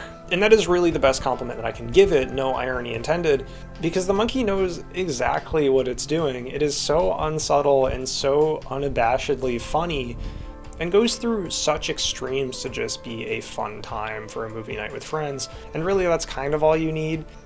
Oh, and it's about a killer toy monkey, but I'm sure you've already assumed this. The Filippo brothers, another case of former comedians and YouTubers that are then becoming very effective horror directors by nature of their genres lining up coincidentally, this year followed up their hit film Talk to Me with Bring Her Back, telling the story of two recent orphans who are sent to live with a foster parent who seems more than a little bit off, and climaxing in a really nasty confrontation once the gig is up. I think it has the capacity to be really fun and hits home with an emotional storyline about loss and trauma, but is going to be a little bit of a hard sell for how much it relies on child endangerment and some really brutal segments that test even my high tolerance, especially because they're being inflicted on children. Some people will come out of that feeling that it's a bit manipulative, whether intentionally or not, but if you're going in looking for a fun horror movie, this is it, so long as you have that caveat of it being very difficult to watch in parts and will not leave anything up to the imagination. Some fucked up stuff. Another case of a movie being so explosive that it feels weird it happened earlier this year and not like 2023. Sinners really got its flowers and more by combining the blockbuster style experience that you expect from a Marvel movie and infusing it with a more thoughtful and mature story without losing any of the fun of the action set pieces. This feels like something that would have been really difficult to pull off at this level for anyone but Ryan Coogler, and you can tell exactly how much he cares about this movie in every single shot. There's still a little bit of that Marvel DNA running through it that I think prevents Sinners from being quite as artful as I would have liked, maybe in contrast to how Jordan Peele would have handled this project, but it's not trying to be anything more than what it is, and what it is just explosive fun. Zach Cregger made such a splash with his debut horror, Barbarian, that he's kind of become one of those directors that can make anything work, and boy does he with weapons. A horror film about collective trauma as an entire classroom just goes missing overnight, leaving only a few parents' porch cameras filming their children running off into the darkness and disappearing, save for one boy who miraculously shows up to class next day and seemingly does not know what happened. This sparks a layered mystery as the town spirals into chaos, the teacher is questioned, the parents are angry and confused. It's a pretty on-the-nose allegory for school shootings. There is literally a scene where somebody dreams a giant assault rifle floating in the sky, but if nothing else, it is an absolute blast to watch it play out, especially when it reaches its climax. I'm very excited for Zach Cregger's Resident Evil movie, which is supposed to be coming out this year. Let's hope it's good. This year, Del Toro also finally finished adapting what he's historically called his favorite story in Frankenstein, which happens to also be one of my favorite books, and something that I've written about quite extensively, but we'll talk about that some other time. I have some speculations on how I think Netflix funding may have undermined this project a little bit from being Del Toro's intended absolute masterpiece, but in the end, it is such a gorgeous experience. Both visually and narratively, you can tell just how much Del Toro cares about this monument of horror history, and it's really fascinating to see him return to this story that has basically built a base for everything else that he's ever worked on. The sympathetic monster and humanity is the true evil, and really hitting an emotional undercurrent with how we engage with horror as a genre. It's true that it kind of gets swept up in its simplicity, especially now coming to the show so late, having seen it retold so many times. But this is by far the most faithful adaptation of the book that we've ever gotten, and I am so glad that it is Del Toro who got to do it. I think James Whale's Universal Frankenstein did some major damage to the way that we tell that story in the modern day, and undermines a lot of its poeticism, and it is really refreshing just to see it play out in the way that it's supposed to. We had a limited screening at our local theater, and I'm just so glad that I got to see it at the scale it deserves for a story that deals so much with the emotional sublime. I know it's a Netflix production, but seeing it adapted to the big screen like that really did it a lot of favors.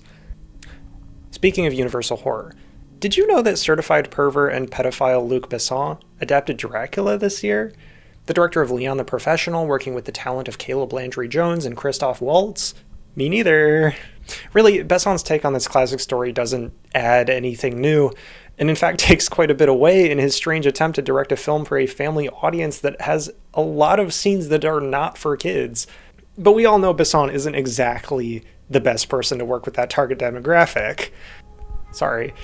Such oddities include making Caleb Landry Jones's Dracula look like a dead fish for most of the first half, giving him a magical perfume that makes every room he enters inexplicably burst out into dance, and also giving him a small army of comic relief CGI gargoyle minions who do tasks for him like poke and prod at Jonathan Harker ineffectually and set a lot of money on his table.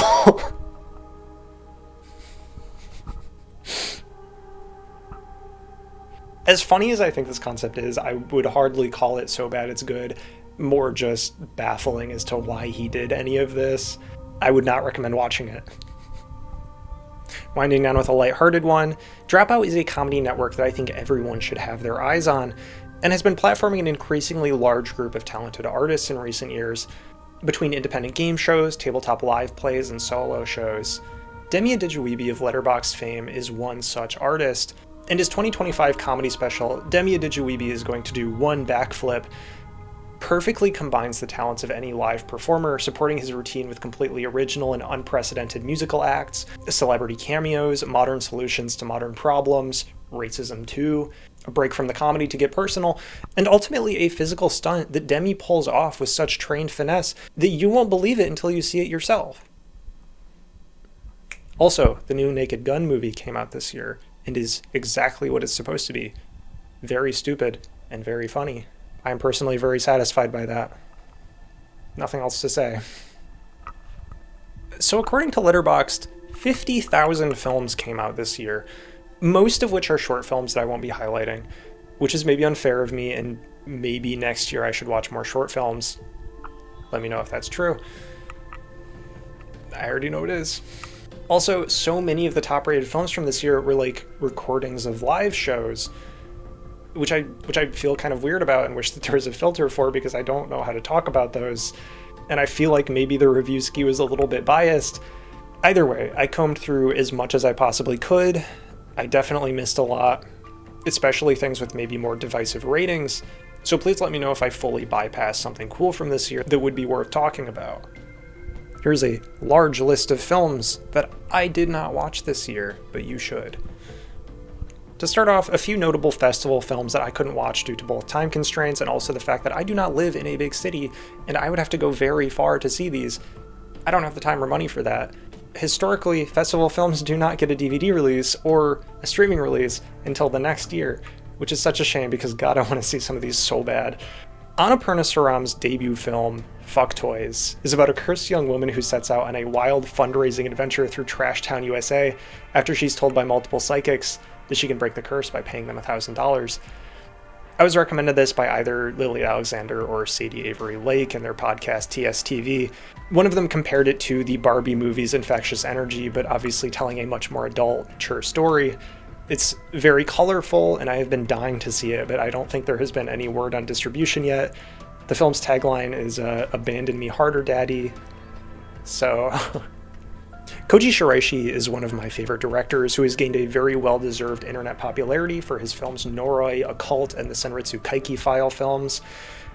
He has such a unique energy in his approach to found footage horror that bridges on comedy, but then never cheapens the grander design of his really strange take on how the supernatural works. Most of his stuff is still really hard to find for some reason, I know there have been a few DVD releases for at least Noroi in the past years. Some of his stuff is uploaded on YouTube for free, which is really cool, but a lot of it isn't in the best quality, and I would pay truly baffling amounts of money for a box set release. So I'm really glad to see his latest film, Kinki, get so much funding and such a positive feedback from festival audiences. Kinki is pretty standard fare for Shiraishi by my understanding. Found footage about urban legends around the Kinki region of Japan. I'm really interested to see how this new context impacts his storytelling capacity and what directions he goes with it, now that he's gotten a baseline to do maybe some crazier stuff. Crazier than a 12-plus film run of found footage horror, playing with interconnected dimensions? Probably not. But you know what? I'm here for it anyways. Video essayist / reviewer / micro-celebrity Hazel just released a new feature film made alongside with her sister May, which got a limited screening at Seattle's Northwestern Film Fest, and seems to just be an incredibly inspiring experience all around. It's about two young women sharing a mutual interest in snuff film who decide to meet up in person and make one for themselves. I'm really interested in this pitch if just for the fact that Hazel is co-host to the Second Time Virgins podcast, primarily reviewing niche films from Japan's softcore porn / horror scene.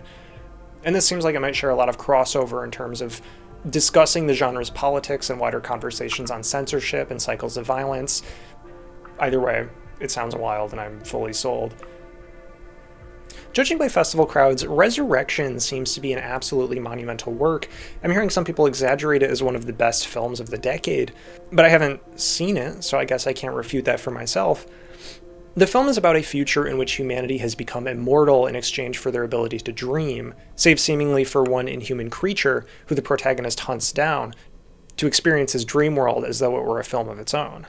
This is very obviously a critique of the dangers of generative algorithms taking over our creative workforce, but also seems to just be a really refreshing sci-fi film.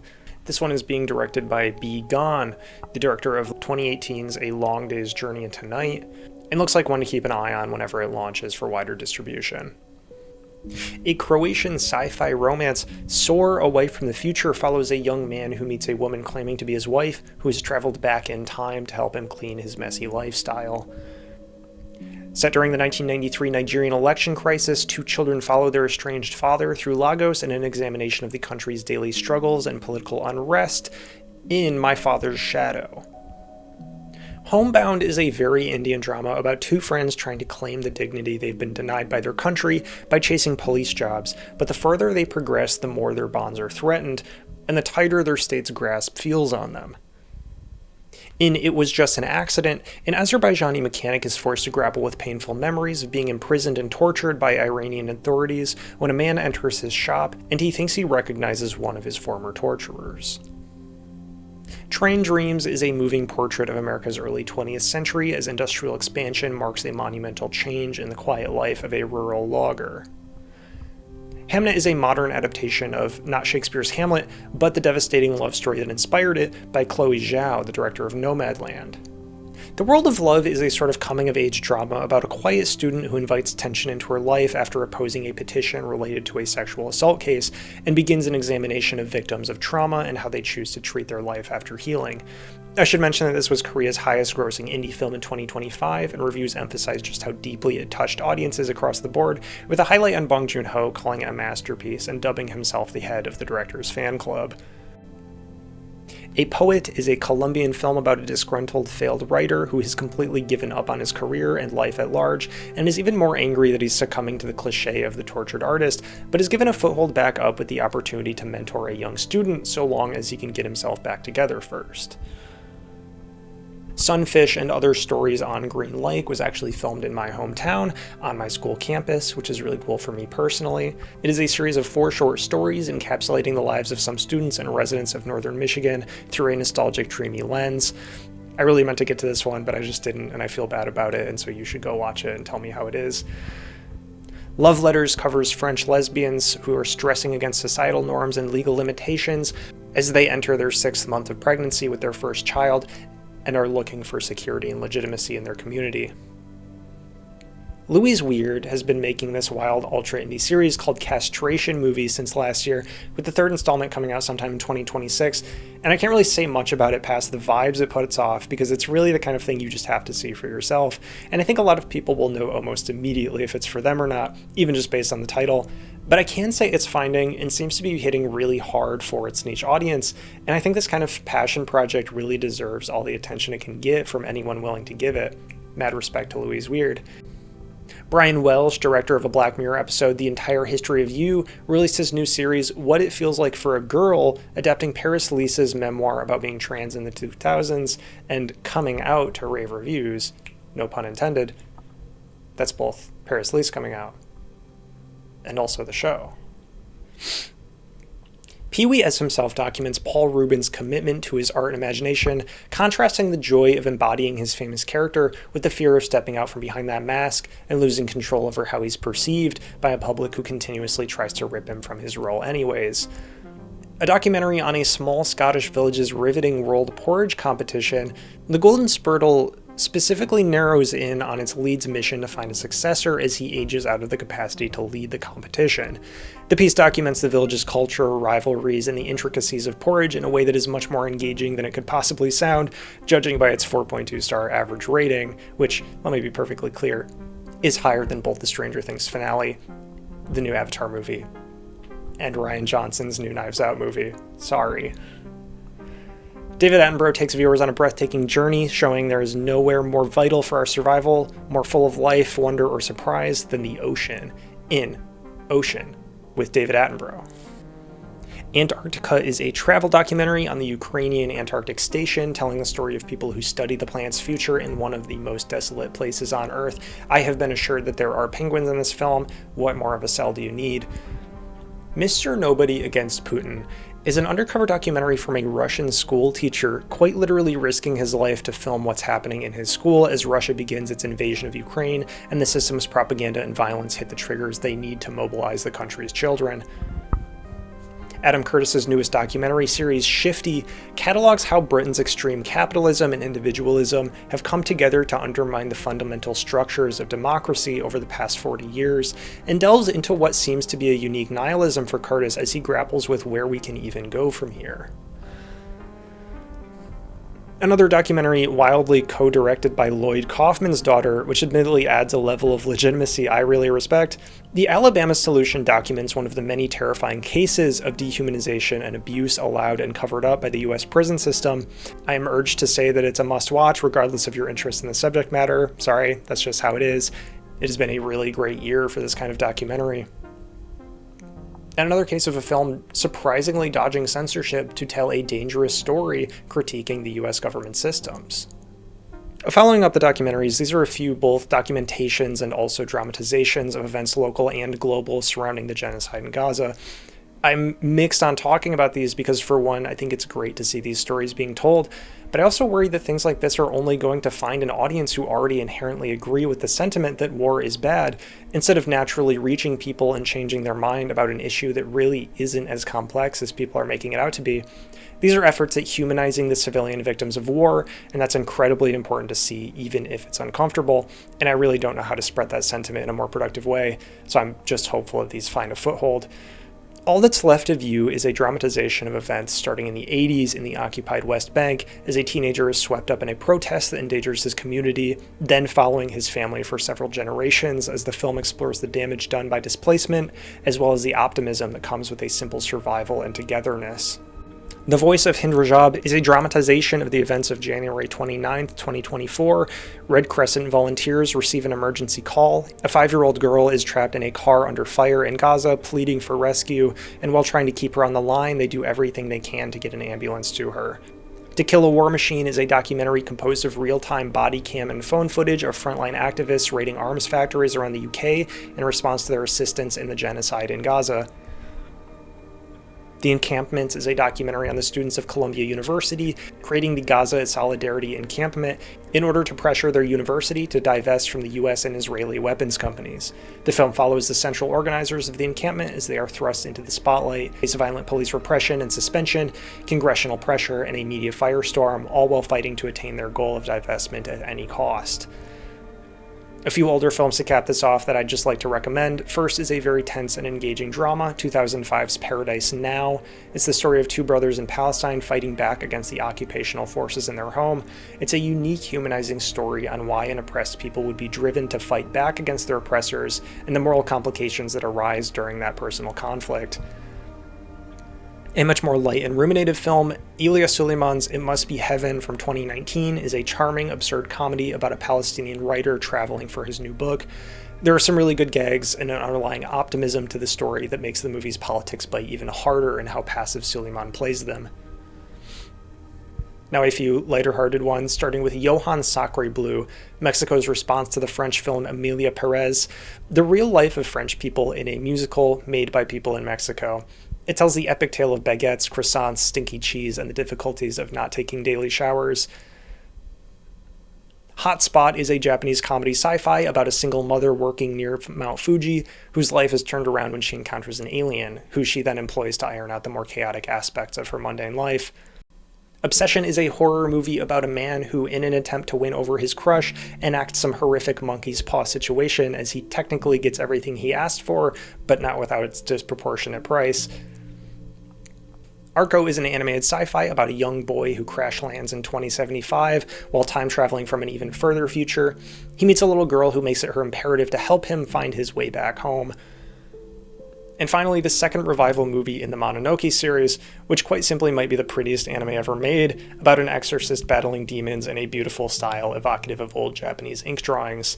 The original series is a cult classic, and honestly, it's kind of wild to me that this was afforded a revival with Netflix funding, probably honestly solely because of how pretty it looks.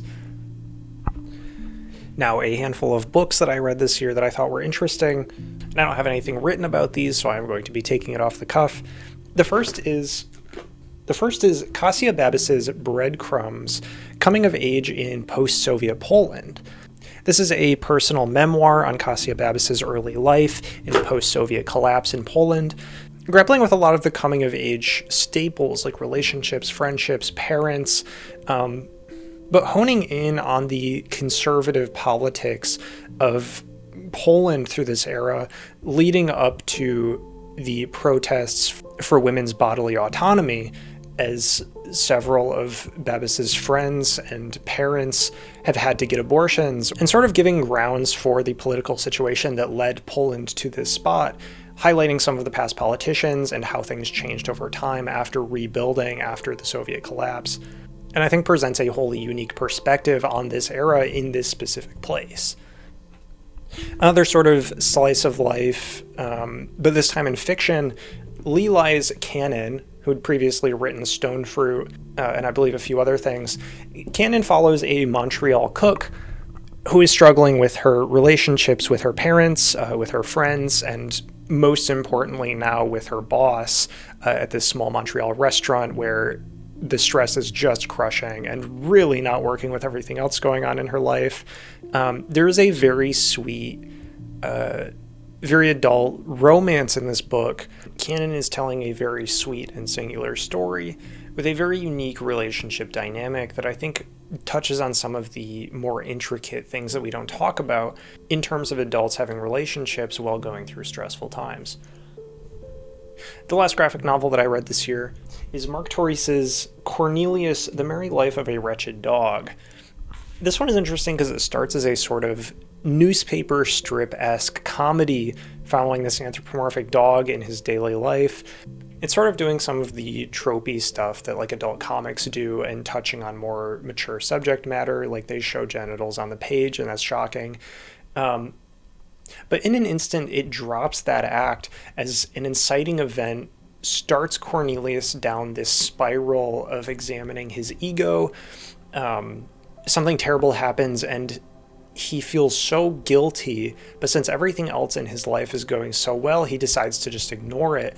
And where that leads this is sort of, it becomes a cruel critique of selfishness and how that can deprecate the lives of people around you, sort of touching on themes of fragile masculinity and how that prevents you from speaking up when something is wrong, or preventing you from treating people with the sincerity and respect that they deserve, and then reflecting that back on yourself.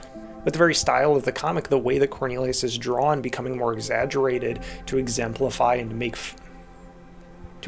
his ego and make fun of him for the way that he's not taking himself seriously. It's definitely one of the most unique graphic novels I've ever read in this style, and if it sounds interesting, I think it's definitely worth a shot. I read a weird amount of YA this year.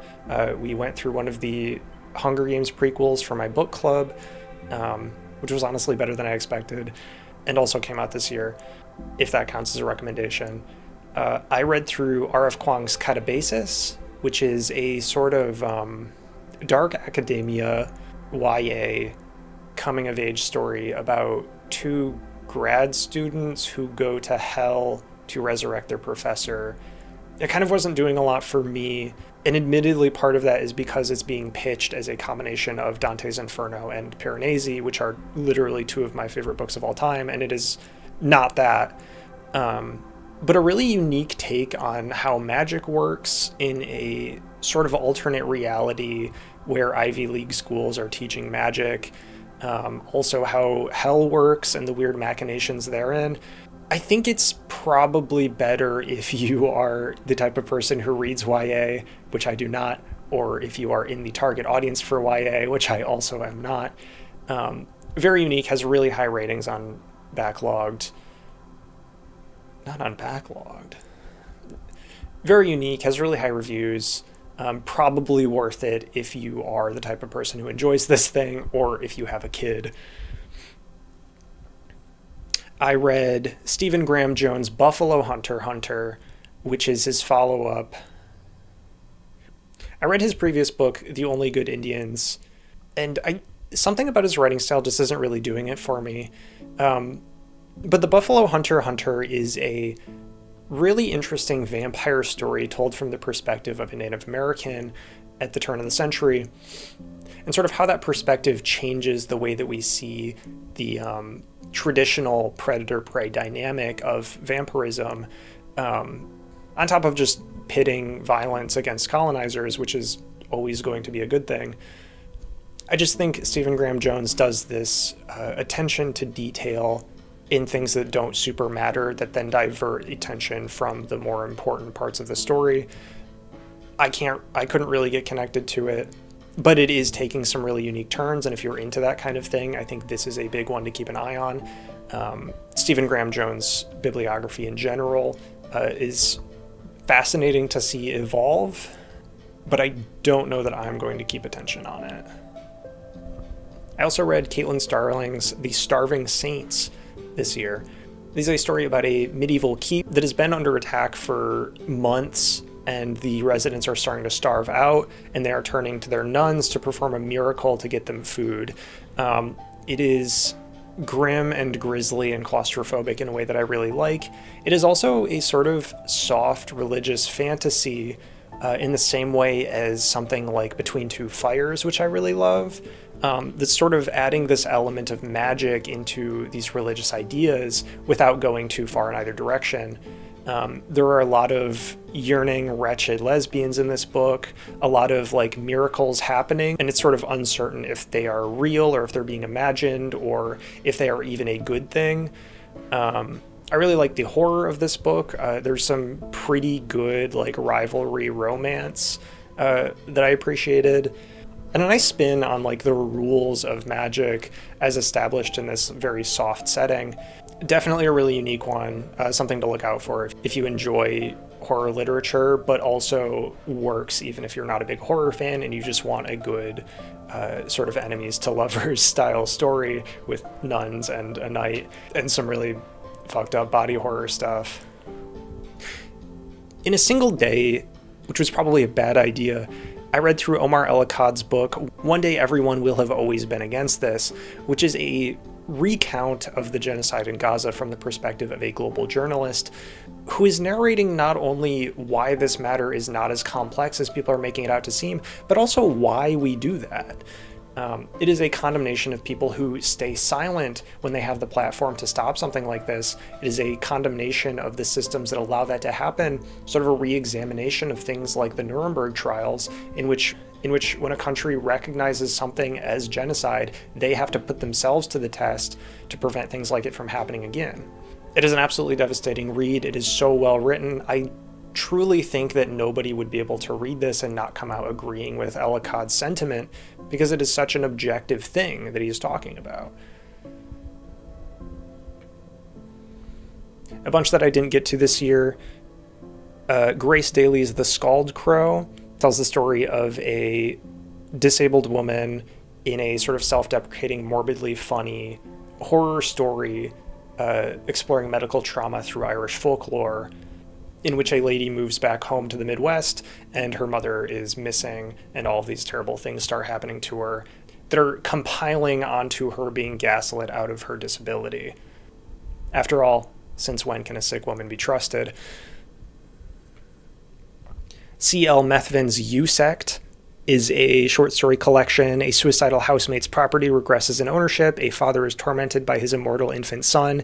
A school of fish offers communion with the heavens. A woman's dead body multiplies across the world. 14 stories of terror, gore, and dissociation, presenting people facing themselves and the infinite, often both at their worst. Barnacle is a short story by Kate Elliott about an older medic with scant resources fighting to support her community as they survive life beyond the company wall. It is 40 pages long and is free online. Cape Fever by Nadia Davids tells a gothic psychological thriller set in the 1920s, where a young maid finds herself entangled with the spirits of a decaying manor and the secrets of its enigmatic owner. Jeanette Winterson's One Aladdin, Two Lamps stood out to me for its strange mix of fiction and a more meta-narrative on why we tell stories and how, seemingly telling a story on how we change our own narratives by interacting with fiction. It's part fiction, part memoir, and part an adaptation of both Aladdin and Scheherazade's story in 1001 Nights. Jess Hageman's Mother Eating is an oral history following the real-life story of French Queen Marie Antoinette and her royal court reimagined as a sex cult in modern-day Austin, Texas. It looks crazy and it has really good reviews. Mark Danielewski has a new book out, the guy who famously wrote House of Leaves.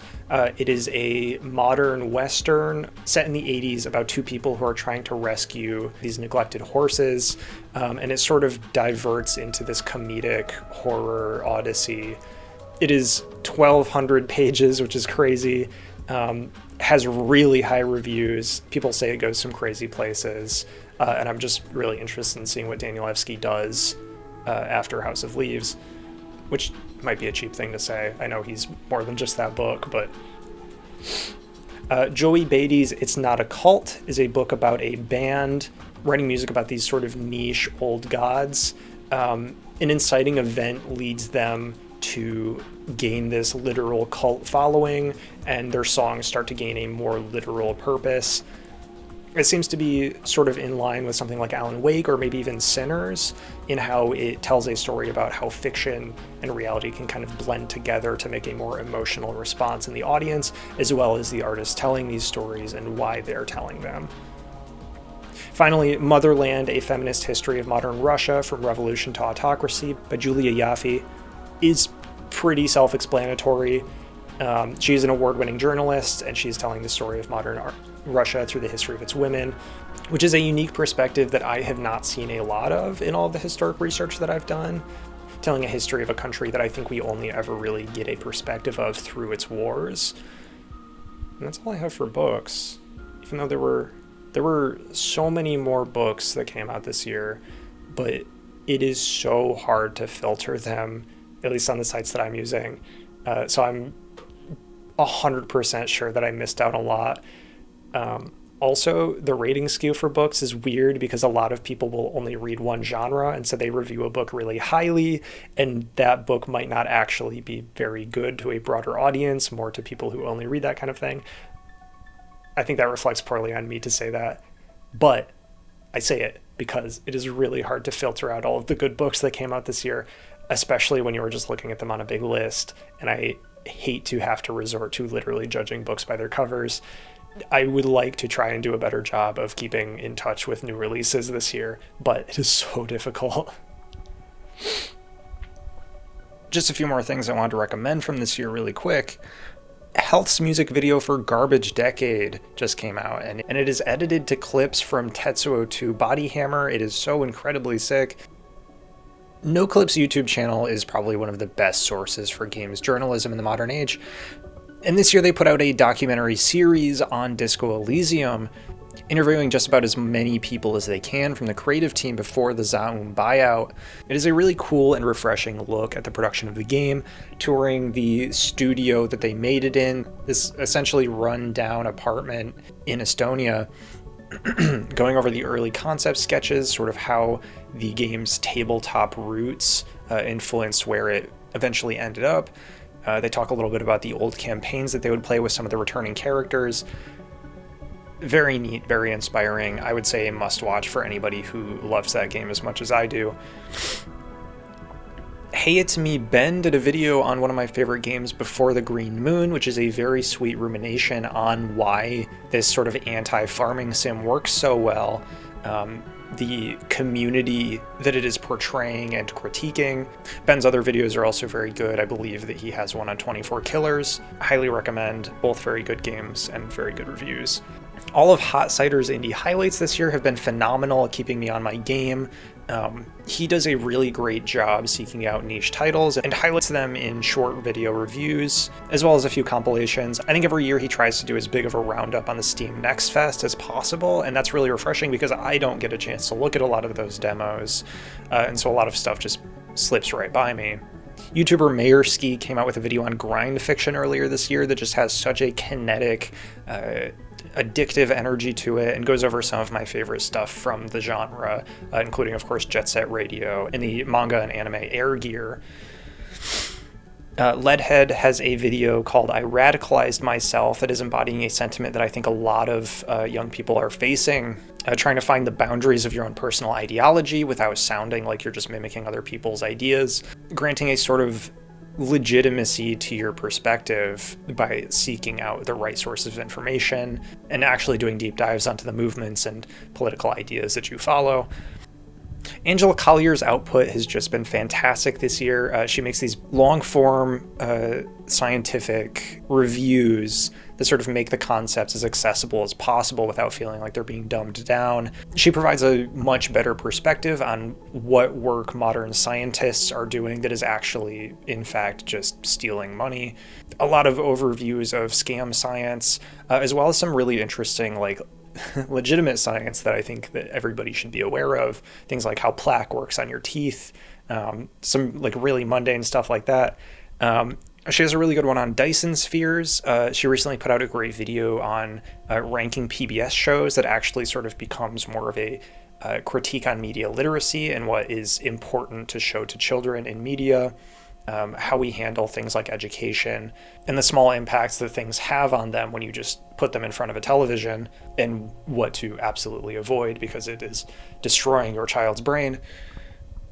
Loot puts out a great video series called Having Fun on the Computer, which is just a nice little scrapbook of games and things that you should check out, including an extended section on Billy Pollard, a musician that I ended up really resonating with.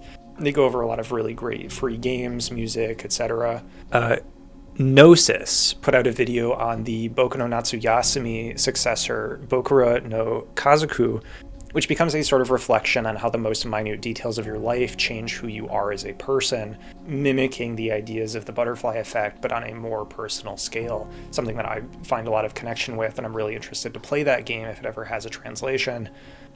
The podcast Second Time Virgins launched this March, co-hosted by the video essayist Hazel, who talks over Japanese porno films that I promise are a lot more interesting than just being exploitative. And they sort of give insight into how the scene is a sort of sketchbook for directors to secure easy funding, experiment with style and technique before producing what audiences would actually consider real movies. There's a lot of really interesting history behind the genre. And there's also just a lot of like terrible movies that come out that they review, and there's super interesting stuff covering what I would call a very important genre in the film industry. Another podcast, TSTV, a Twin Peaks podcast, is headed by author Sadie Avery Lake and video essayist Lily Alexander. They are so charismatic together, very good chemistry, and it is just always interesting to hear about Twin Peaks from a new perspective. They do a watch through every episode and then have bonus episodes where they watch movies either by or that have inspired or are adjacent to David Lynch's filmography. They have a really great episode on Red Rooms, a film that I love, one on Eraserhead. They just released a podcast on The Wizard of Oz, which is famously one of Lynch's biggest inspirations. I'm very excited to get into that.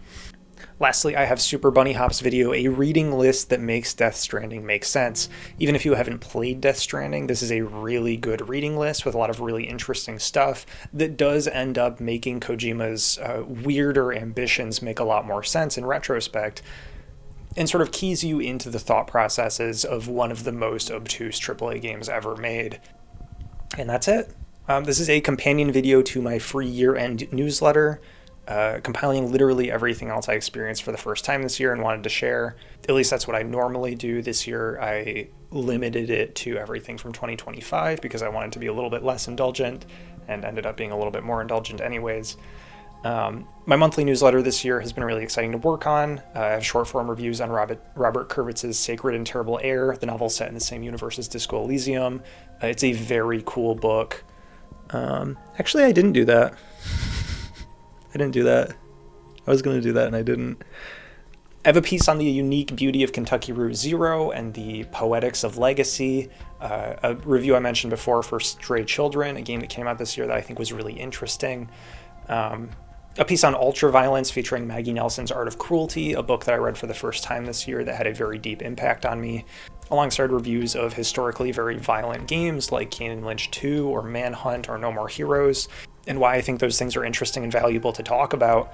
Every newsletter I have new art, photos from my sketchbook, and I just went through and made every post from 2025 free, so if you're interested at all, feel free to go in and look at the tags and see what I have, or just scroll down and see. It is only $1 a month to join. So if you're interested in looking at more of my art, getting recommendations for more niche books, movies, and games, the support goes a long way to helping me fund new projects. In the past, I've made an increased effort to make the format sort of on par with a magazine style. I even published a zine with some compiled reviews that I was proud of, some bonus art, works in progress, and a crossword puzzle. Going into the new year, I'd like to do more of that kind of thing, if time and money allows. I really like the idea of making a review zine in the style of a 2000s video game magazine, but we'll see if that can happen. But to put it into perspective, even just a few dollars makes a huge difference in an artist's life. So if any of the artists that I mentioned in the video struck a chord with you, if any of their projects looks interesting, I would like you to divert some funding and some attention to them. Because as I said before, that stuff can make a huge difference in terms of paying medical bills or getting groceries. Even if 10 people donated $1 a month to an artist that they liked, that could help push the artist over the edge for paying for something bigger that they might not have the funding to justify, even if that's food or a piece of equipment that they've been saving up for. So anyways, I have several new projects I'd like to work on this new year, and maybe I'll see you there.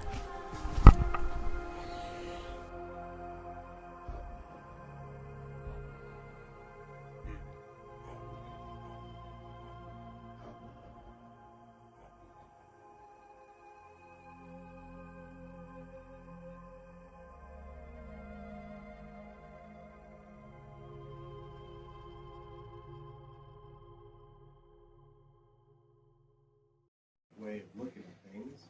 But I don't know. Maybe things aren't so hot right now. Maybe a video Thank you. about Hi. Oh, you're biting me. and I'm how being bit. it gets thoughtlessly produced. Maybe it doesn't need